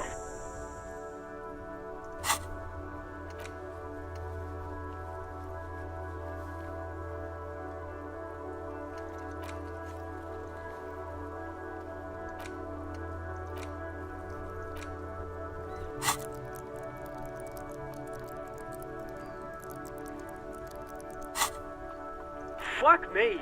Mac, come here. You've got to hear this. Dick Mullen lost his badge. What's going on? Super Cop here lost his badge. He lost his what now? His badge. He lost his goddamn fucking badge. 10-9, come again. I didn't get that. Over. New heights even for Captain Sober. Ask him. Ask him if he's lost his gun too. Sergeant Orson wants to know if you lost your gun too. Over. Check your pockets. Check your... Holy fuck. You don't know where it is, do you? No. It's gone. It's not fucking on you. 10-9, come in, officer. Did you get my question? We were wondering about your gun. Over. Lying over the phone? It's easy. Just say it like it's the truth. And then it becomes it. He says he didn't. Thank God for that. That would have been a nightmare. I don't even want to imagine the poor prick who has to relay that kind of news to the captain. Losing his badge is bad enough. Tell him to find it, and fast. We can't have some gangbanger running around with it. We're all glad to hear you've not lost your gun, officer. You need further assistance? Over.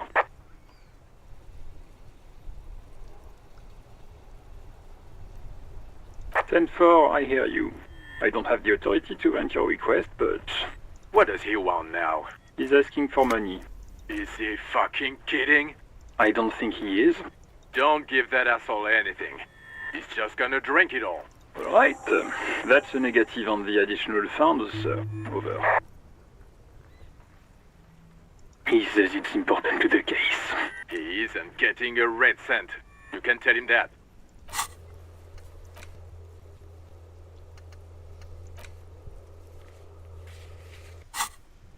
Request denied, sir. Over. Anything else, sir? Over. Roger that. 10-10. Over and out.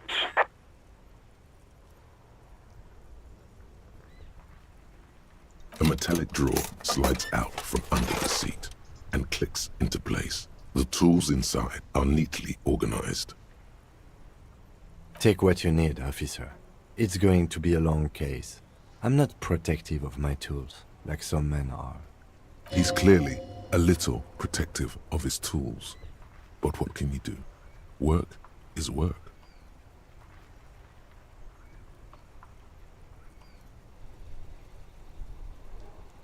It's robust, weatherproof, and well-made. Police issue. Blue lets you see things in the dark you would otherwise miss. The pry bar feels nice and cold in your hand, heavier than you'd think. Useful for opening all sorts of doors and lids. The handles are long and sleek. Snap, snap, go the cutters in your hand. The pull-out toolbox slides back into its nest. Preheater gauge casts a warm glow on the steering levers and the radio on its hook. The white suede feels luxurious under the touch, and the metal clutch handle so very familiar in your palm. As you tap on the gauge, the indicator pin jerks as if startled. It's in the large orange sector, indicating the engine is warm. Next to the gauge is a red switch labeled heat. There's no use pressing the heat button. It won't start without the ignition key. Translation. We're not going anywhere right now. Alternative translation. Don't even think you can drive my MC. This is Precinct 57. How may I assist you? Of course. What is the number, officer?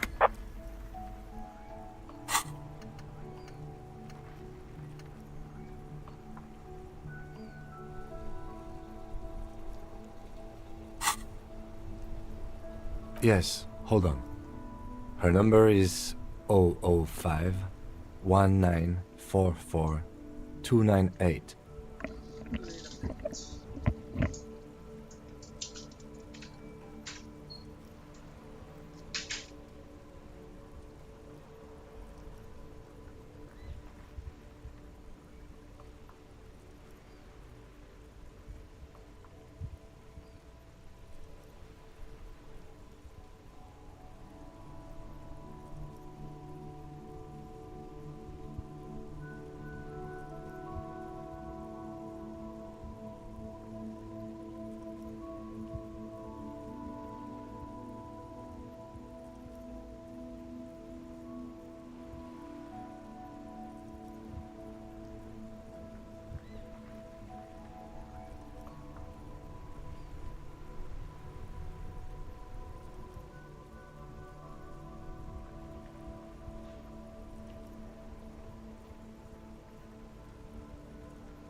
Received. Hold on, officer.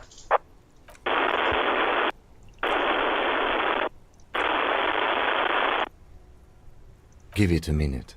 She might be busy at the moment. Takes a bit to get to the phone.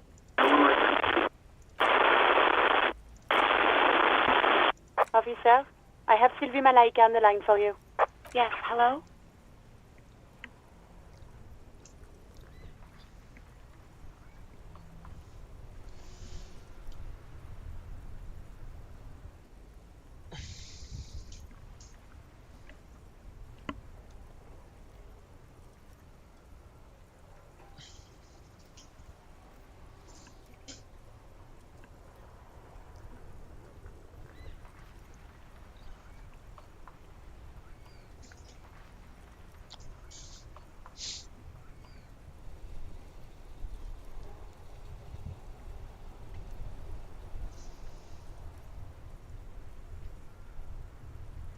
Oh, right.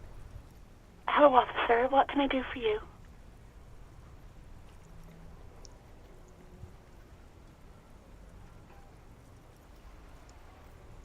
No, not me. No, sorry. I don't. Not a lot of people have phones around here. Copper thieves take the wires. People don't have the money to have the cables put in again. They use the Union's phone, or the one on the coast. So the Union has a phone, and there's one further down the coast. Got it. It was someone else. We'll find them sooner or later, officer. It just might take a while. What? Of course it bothered me. But I thought the Union already knew about the court.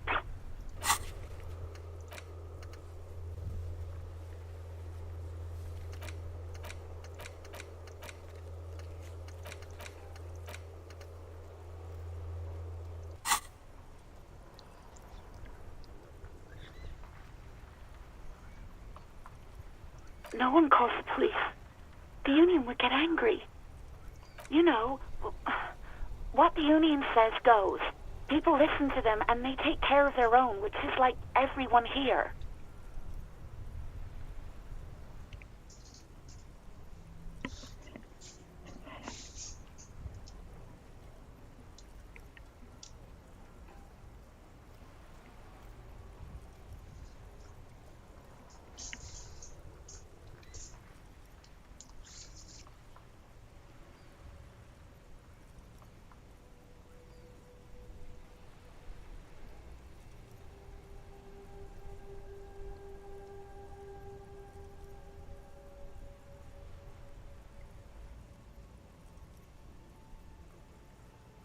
Legally, no. In reality, yes. Martinez is de facto policed by the Dock Workers Union.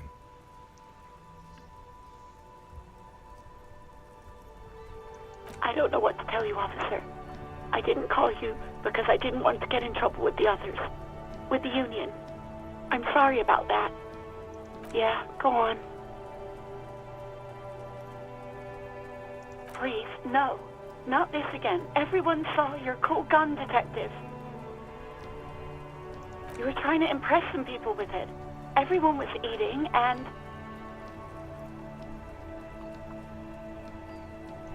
you were waving it around in everyone's face, begging them to describe it.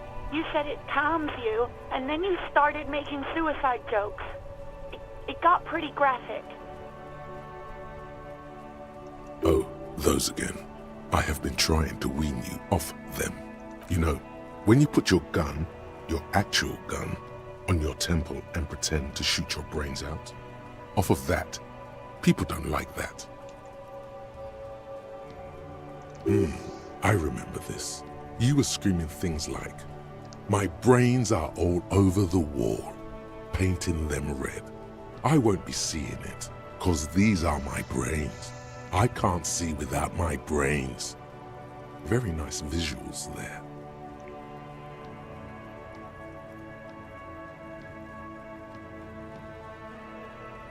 No idea. All I know is next you were waving around money instead, saying things like big butts cannot lie and guns can't buy money, but money can always buy guns. It almost looked like you pawned it, but believe me, I did not ask. Yes, I know who you are. You're a police officer. The law. This exact conversation has happened before. Establishing authority before this young girl seems to have been important to you in the past. Don't go there again. Oh, no, I haven't, sorry. Real policemen have uniforms too, by the way. Where's yours?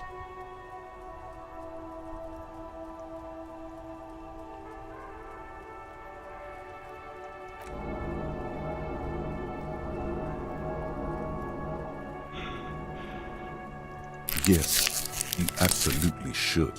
It's awful that you lost it.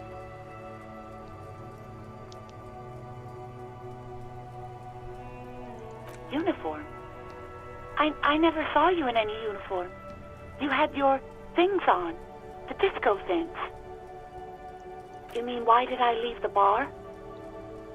Honestly, I'm not really comfortable discussing it with you, sir. Why not?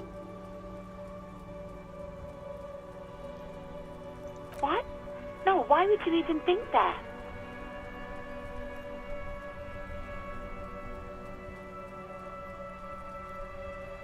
Please, don't bring Gar into this. It's none of your business. I already said I don't want to talk about this. You're messing everything up again. I do hope so. Please, don't call me again. Bye.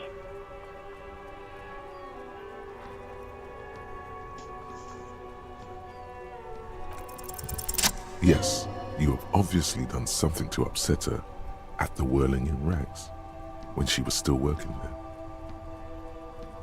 I'm not mad, it's just... You were so drunk and so emotional all the time, and then the steward thing happened. It just made me want to quit.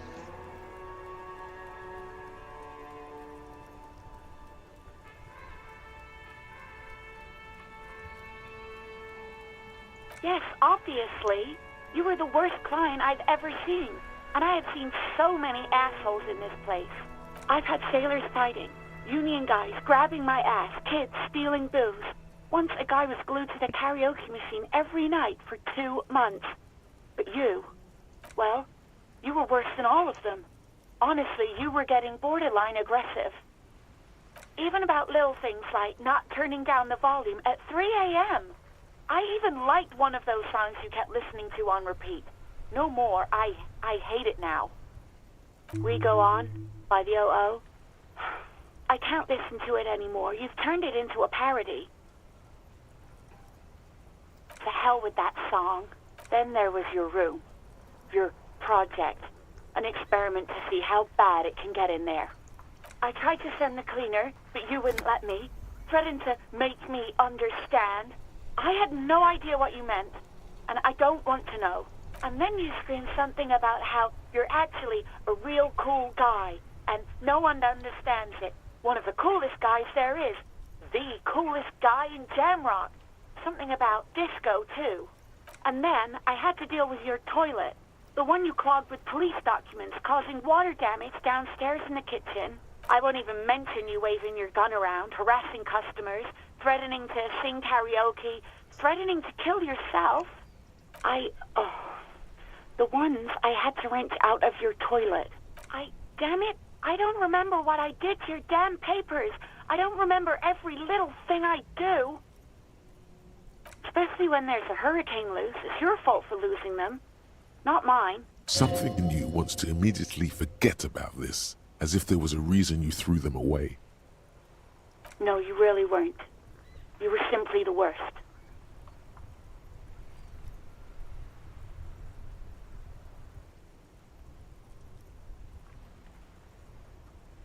God, I knew I shouldn't have brought it up. Just try not to call me again, and let's pretend it never happened. Wait, really? No, this is absolutely not true. I like Guard. I really do. No, I was actually flattered. I've always liked him.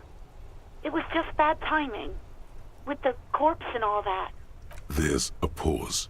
You can almost see her on the other side, the telephone cord coiled around her index. I didn't know what to say to him later. Then you came and destroyed the place, so I left without explaining. I should have told him, maybe. Okay, but please don't mess it up. Please don't take out your gun or something. All sorts of things. From disco, rock too. So much disco and rock. Yes, that's the one you like to sing along to the most. The later it got, the more that one came on. Interesting. You still have to find a copy, though, before you can blast it. The stuffed bird, the great Stua. You threw it against the wall while screaming, "Fuck that bird," and laughing like a maniac. I think you said it had been giving you shit ever since you got there.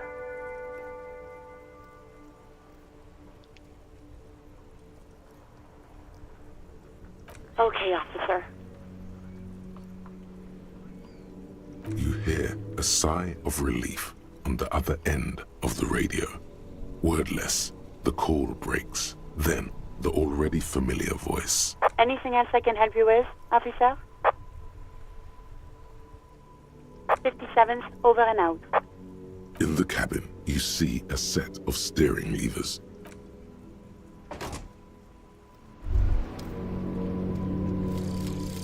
Volumetric ship compressor. Bizarre scientific news from Rivershoal West today, where a police officer's shit has been observed at a pressure of around 495 gigadecimals. These metallic hydrogen levels of shit togetherness were thought to exist only at the center of collapsing stars, not law officials. It remains to be seen how long the shit singularity lasts.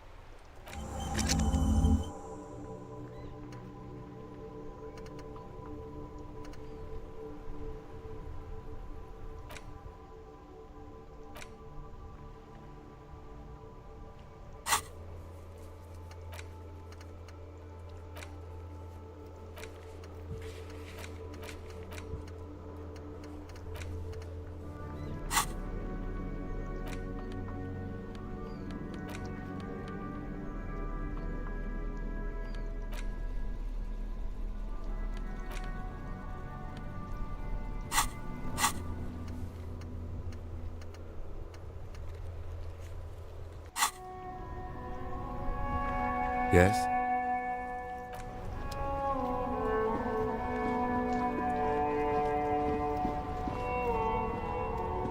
I am a gander and a hunter and a gatherer. Feel like a traveler. A simple little cadence. He seems to be making it up as he goes. You sure are, my man. It's the jam, my man. It's a traffic jam for the ages. Harbor gates up the street are shut tight. No explanation given. Workers on strike, scabs agitating, an all-around clusterfuck. Meanwhile, we're all stuck here in long-haul limbo for days upon days upon days. Upon days. Feels like forever. Like I was born on this here roundabout and this was all I ever knew. Just me and the metal and the tires, the oil and the fumes of mazout. Mazout is an antiquated term for heavy fuel oils. This man has a barely suppressed performative streak, or he just likes unusual words, or both.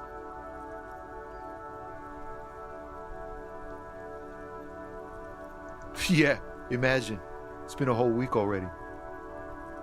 So tell me, what do you need?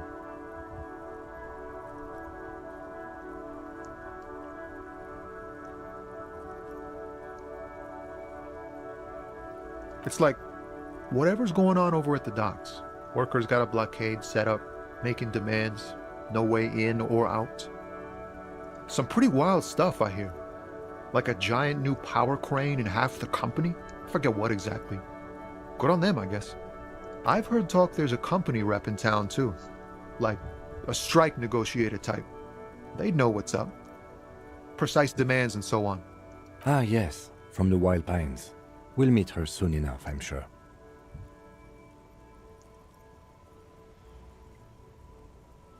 They want to keep that money flowing in, my man. Ka-ching. He doesn't blame them, but he's not on their side. That's for sure. Anything else? Yeah, this ain't really my area of expertise. I just do my job and get paid. I have things to do and places to be. All of us do. Us lorry drivers. Cam, your nurse. You still hang around here waiting for this mess to end. Most have scurried off somewhere to get drunk or high. Or laid. Not that I blame them, really. Not my thing. Chasing transient pleasures is a drag these days. I prefer the examined life now. Thinking, reflecting, observing. He tries his best to look nonchalant, but there's a rigidity in him, as if trying to conceal something warm and deep beneath a cool exterior. Ease into it. Don't go too far. This seems like a personal matter.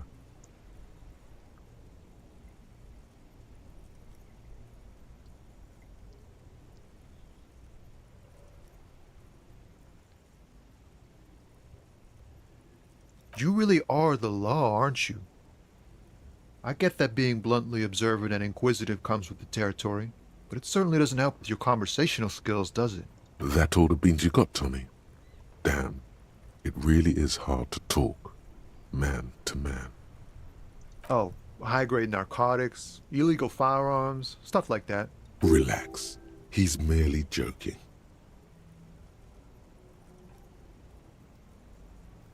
Ha! No, I'm joking, my man. Found runs a nice, clean business. This haul of cargo is mostly sporting goods. You know, tracksuits and that kind of thing. They usually get shipped to Grodd and the Occident. Though we've been making headway in the Il Moran market lately. This rockin' beauty. Sure is. Like a rash you can't get rid of. You interested in heavy-duty cargo machinery? A motor lorry, also called a camion, on Caillou and neighboring islands. This one looks roughed up enough to be some sort of found rust bucket. Maybe the A6. Good eye, my man. Yup, she's an old one, but reliable. Me and her spent a long time together. We're pals and all, but I can't just freely hand out the merchandise. The bosses won't be happy. Not unless they've illegalized sports equipment while I was on the road. The man taps his fingers rhythmically against his arm. He ain't one of us drivers. I know that. All accounted for. Otherwise, I haven't really asked about that. Been wasting time right here. Keep him busy. It's easy to see he's telling the truth. He's kept his nose out of the dark stuff. Analyzing the fundamental structural and psychological conditions of being stranded in the midst of a sea of motor lorries and their sad, despondent chauffeurs. Ask for his conclusion. A sense of surprise there ain't more bodies hanging from more trees.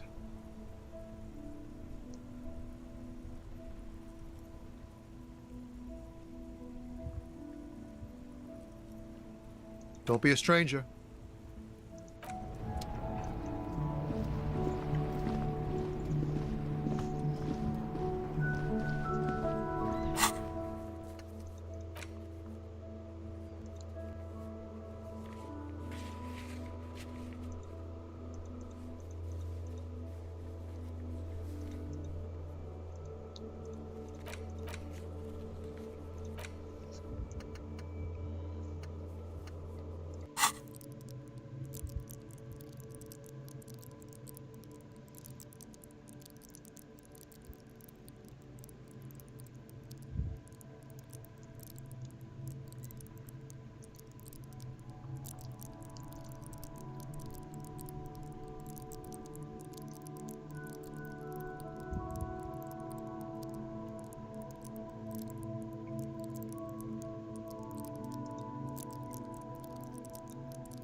This trash container is locked. The sliding lid has a padlock that says, whirling in rags. The body is downwind from here. Maybe you prefer the smell of garbage to the smell of death. We could try using a pry bar, the one you took from my motor carriage, or we could ask for a key from the manager of the Whirling in Rags. He probably has one. He might also have information. This is better than the pry bar idea.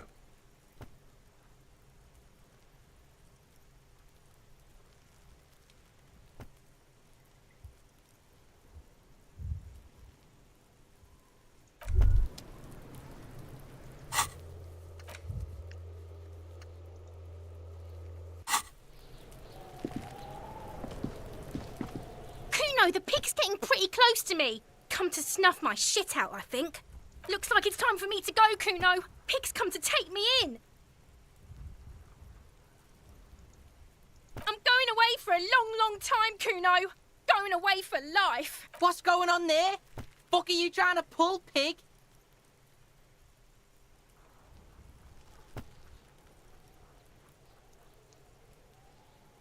I come from the woods, good Davidu. You don't want to go there with me. You don't want to see what I've seen. Don't be traumatizing here. Get the fuck out of here.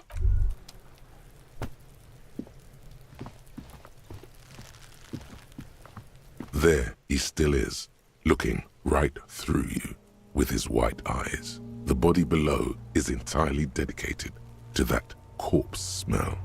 Emitting it is all it does now. As you breathe in, the odor comes over you. It's a smell of the mind telling you to run, and your stomach to wring itself empty. With your hands at your sides and your eyes squinting, you stand in it. It's a puzzle. What's hanging in front of you is a puzzle of decaying flesh, tattoos, and tendons. They do after 7 days, yes. We are deep in decomposition here. The man before you is naked, but for a pair of underpants and enameled boots. His skin is greenish, marbled with decaying veins, and blotched by lividity. A fading web of tattoos covers his chest and shoulders. The cargo belt used to fasten him to the branch above appears industrial in strength. His eyes are milky white and blind to the world, protruding comically from their sockets. There is no one home, just subaquatic terrors there. Dark brown hair grows on his head. His face is ready to explode from the organic processes inside. The death's head grin has passed. What remains is an unrecognizable mess.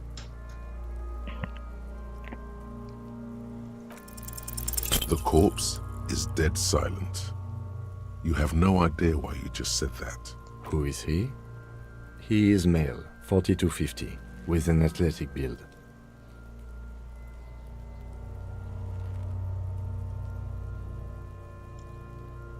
The corpse looks right through you as you distance yourself from its stench, eyes like a shark. The material appears to be ceramic. Its clean white stands in stark contrast to the decaying flesh above the knee. The man wore thick polymer socks, probably for padding. A fine array of interlocking plates covers them. Delicate and fragile, they feel alien to the world around you, out of place somehow. These are clearly not boots. They're armor, possibly part of a larger set. Indeed. Technically speaking, these are sabatons, not boots. Ceramic plate, zirconium dioxide, most likely. This is where the make would be. Under the heel. Fair weather. Fair weather model T500 VE. I'm guessing that's vitreous enamel. This is advanced stuff. Piece by piece. He's been out here for 7 days. It would be odd if they didn't. We should keep a lookout for these pieces. The armor could yield information. The sabatons dangle off the man's decaying form, ageless and synthetic.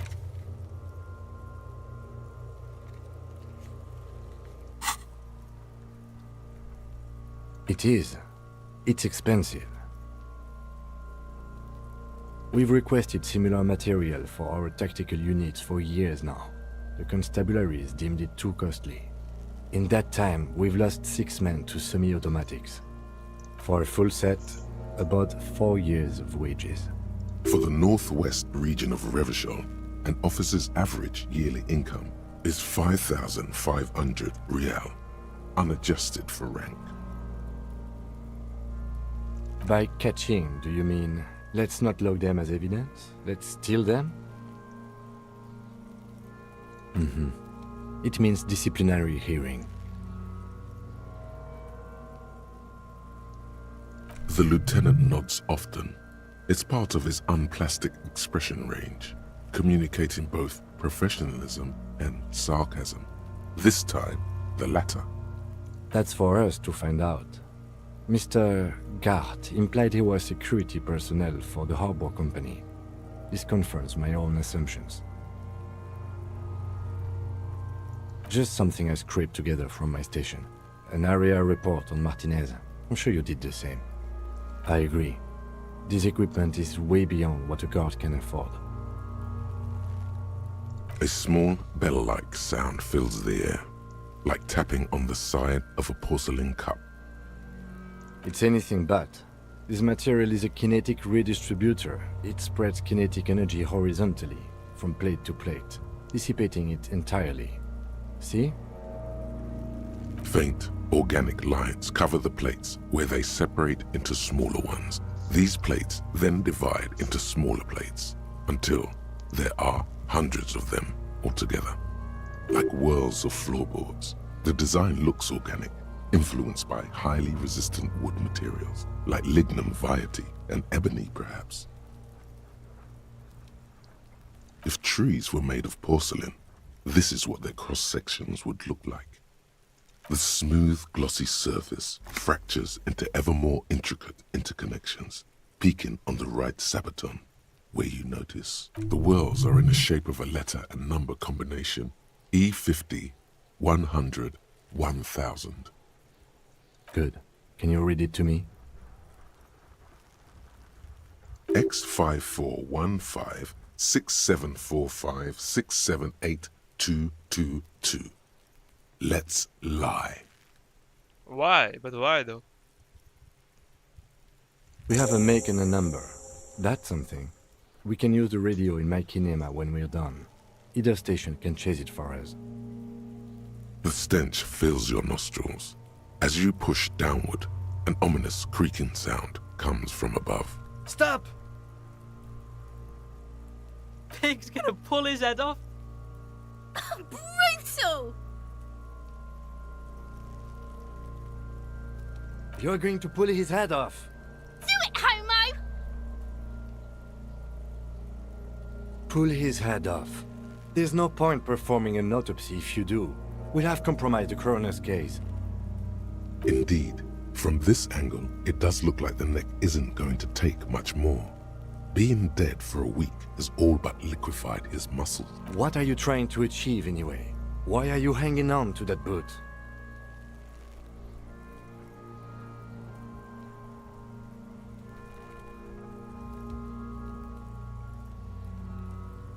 Try what exactly? If you can't experiment, how will you learn?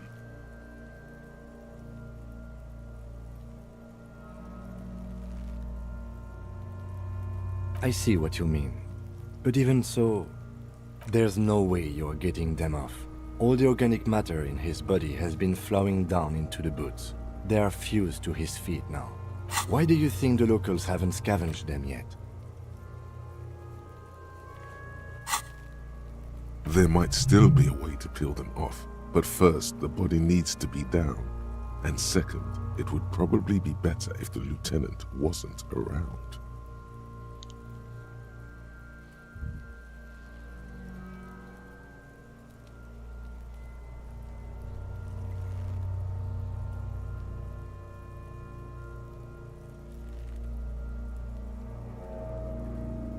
The anticipation makes you crack your fingers.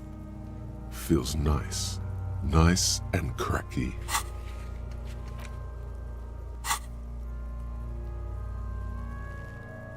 Processing will take care of them.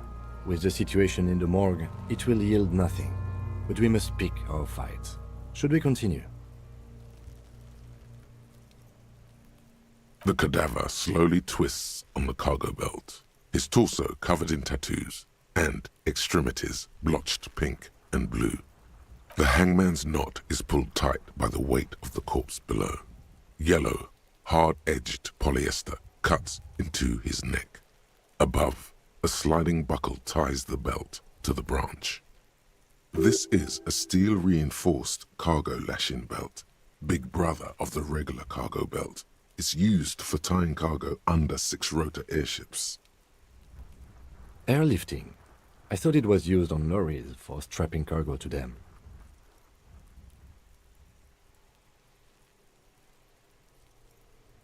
The local harbor uses 6 rotors to shuffle containers around. I get the sense they use whatever was on hand without paying much attention to not incriminating themselves.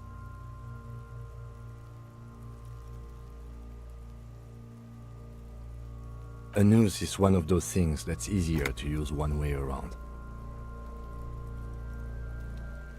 That ladder can't carry a grown man. I didn't see any splintering either, did you? I think they lassoed the branch, then pulled on the belt to close the buckle. Could be. The shape of the branch supports the theory. I'm still approaching this as a lynching, yes. Motivated by the ongoing strike. You?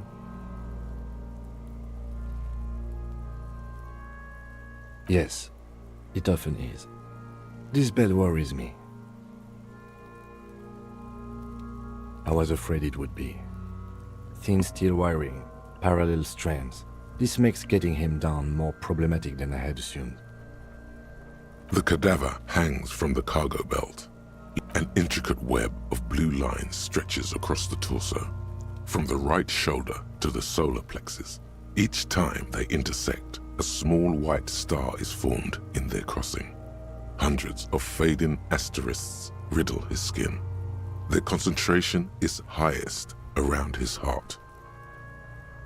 I have only a cursive knowledge of the science of cybernetics. I would not know if it were.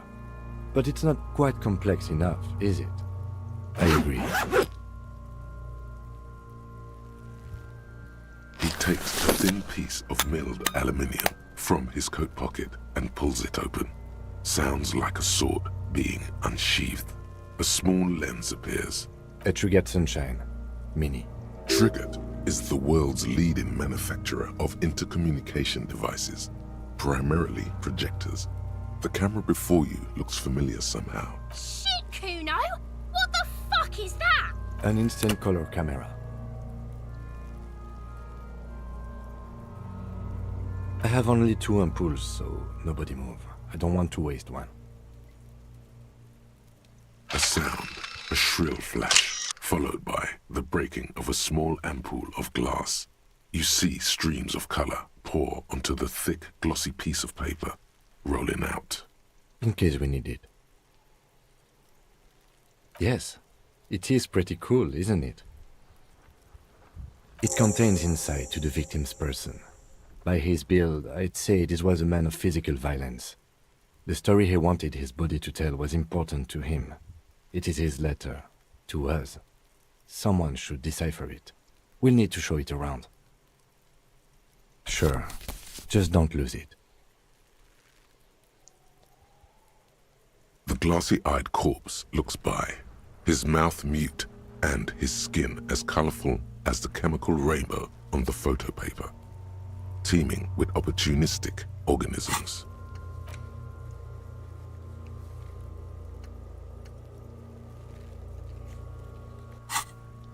You've acquired an interactable item. Investigate this item further by going to the Interact tab in your inventory.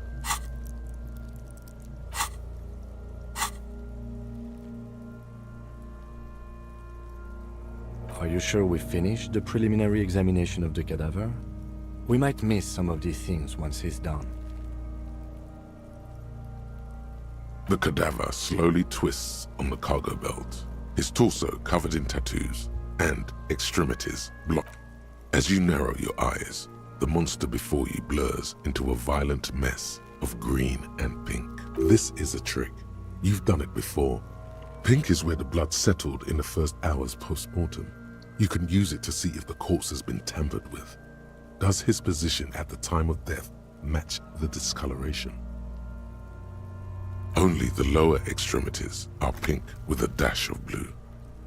His fatted hands, thighs, and his neck, just above the noose.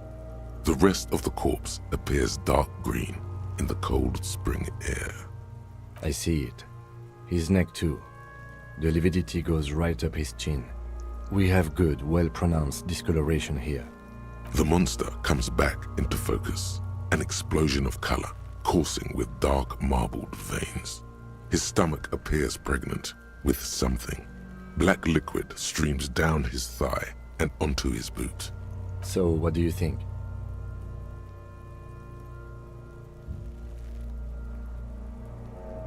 A pool of blood and feces has eaten into the frozen mud below the man's feet. Purge liquid is dripping into it, drop by drop. The victim appears to have contained no more than half a kilogram of digestion at the time of death. The fuck he's saying? Talking about shit.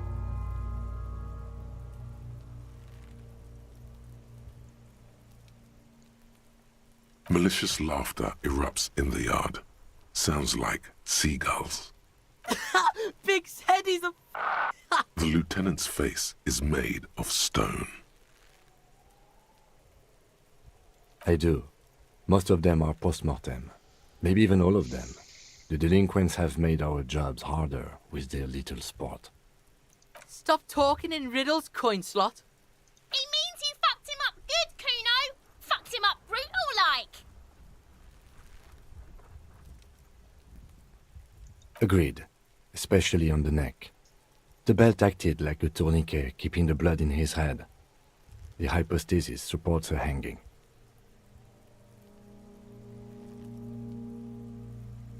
There's always a chance.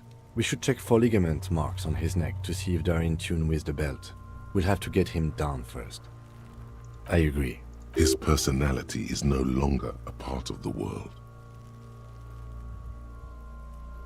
Totally dead.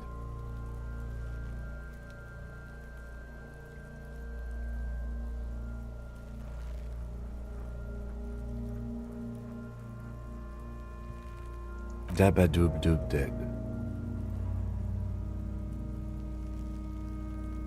But there is no breath to catch. Only the cadaver filling the air and your nostrils. He slowly rotates. The steel-reinforced belt presents a unique challenge. I brought chain cutters, but I don't see a good angle of approach to the belt. He doesn't actually think the challenge is unique. He thinks it's frustrating, annoying, and harder than he thought. The cadaver is a good 1.2 meters up. Neither one of us can reach the belt without assistance. And even if we do, there's the question of cutting the airship strength material.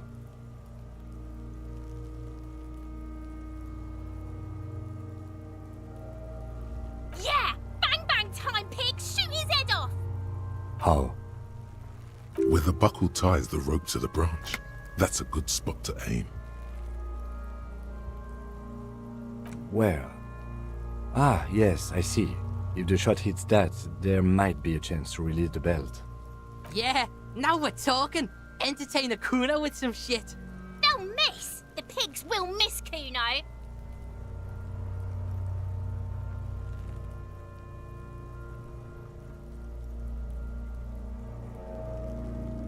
The lieutenant's brow is furrowed. He appears too deep in concentration to even notice what you said.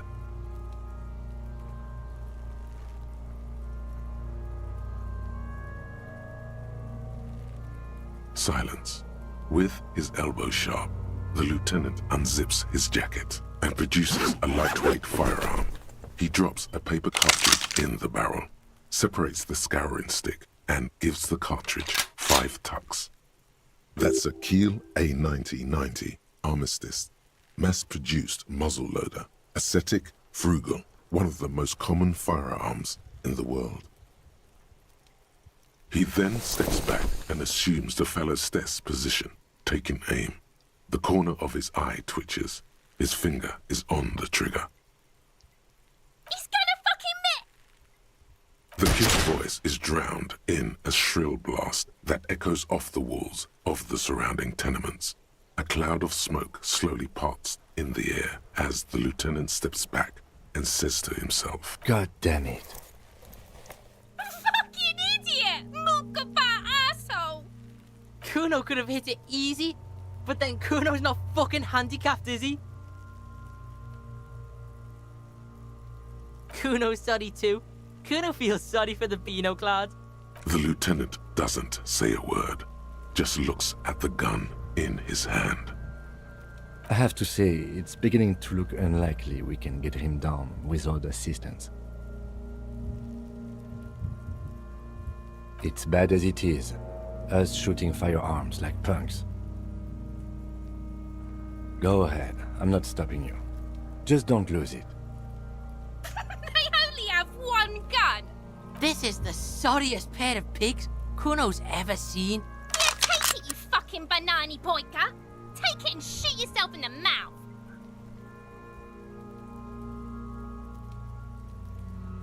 The cold piece of bakelite and gunmetal is surprisingly light. Your fingers fit right through the guard, instinctively resting on the trigger.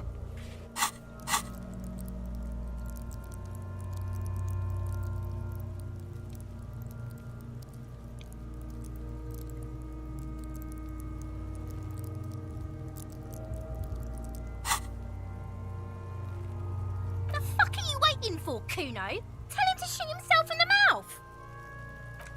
The buckle comes into focus in your sights. You stand with your feet planted firmly in the ground and your left hand supporting your gun arm. Why don't you just shoot yourself in your mouth? At least you won't miss.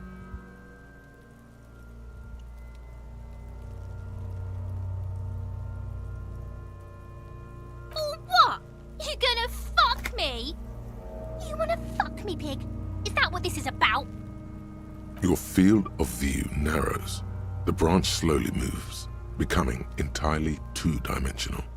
The metal buckle glimmers, catching the noon light as the corpse slowly rotates. The slow movement of the branch in the wind and your shoulders directing the gun sink up, dancing hypnotically. Look, he's crying. You gonna cry now, fucking faggoty?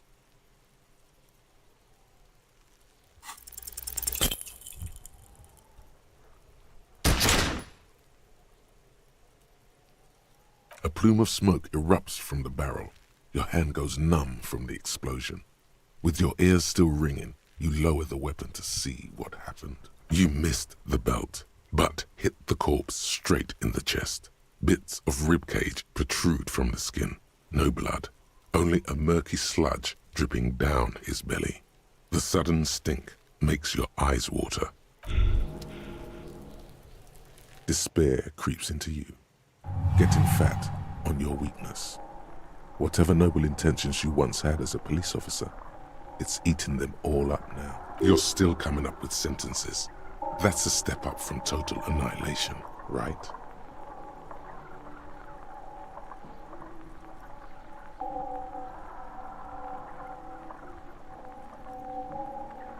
I don't dispute that you have been charged with protecting the people of a particularly challenging district. But poverty does not make one a loser. Poverty is just poverty. Nothing you can say would make you feel any better now. Cop gives up the detective genre for social realism. Another police officer resigned from the RCM following a nervous breakdown. He now lives under a bridge, drinking and occasionally throwing excrement at passers-by, shouting, "I never loved that woman." When asked to comment, former colleagues objected to the theory that his psychological disintegration was precipitated by his wife leaving him. "It's because the Furrows lost that match," said Captain Ptolemy Price, once the man's superior officer. "It's because he couldn't get a big gun from acquisitions, and anyway, police work really burns you out after a while." Satellite officer Jean-Vic Mayer, the deranged former cop's partner, commented.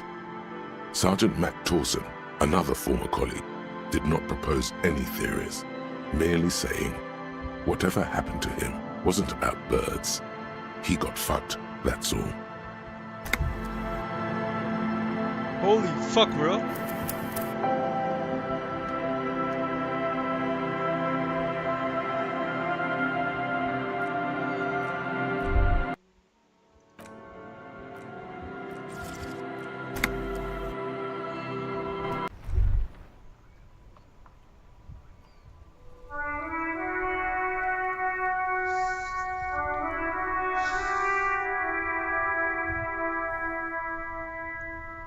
What?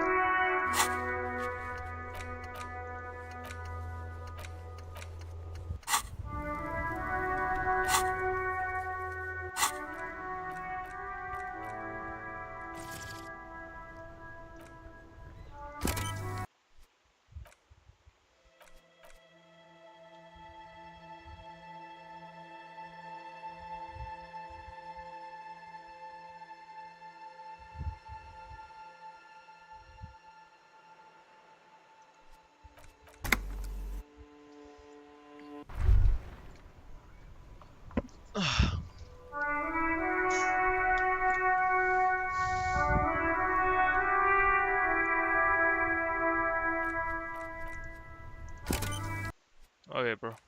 Fuck it. That's it for today. Time to end the stream.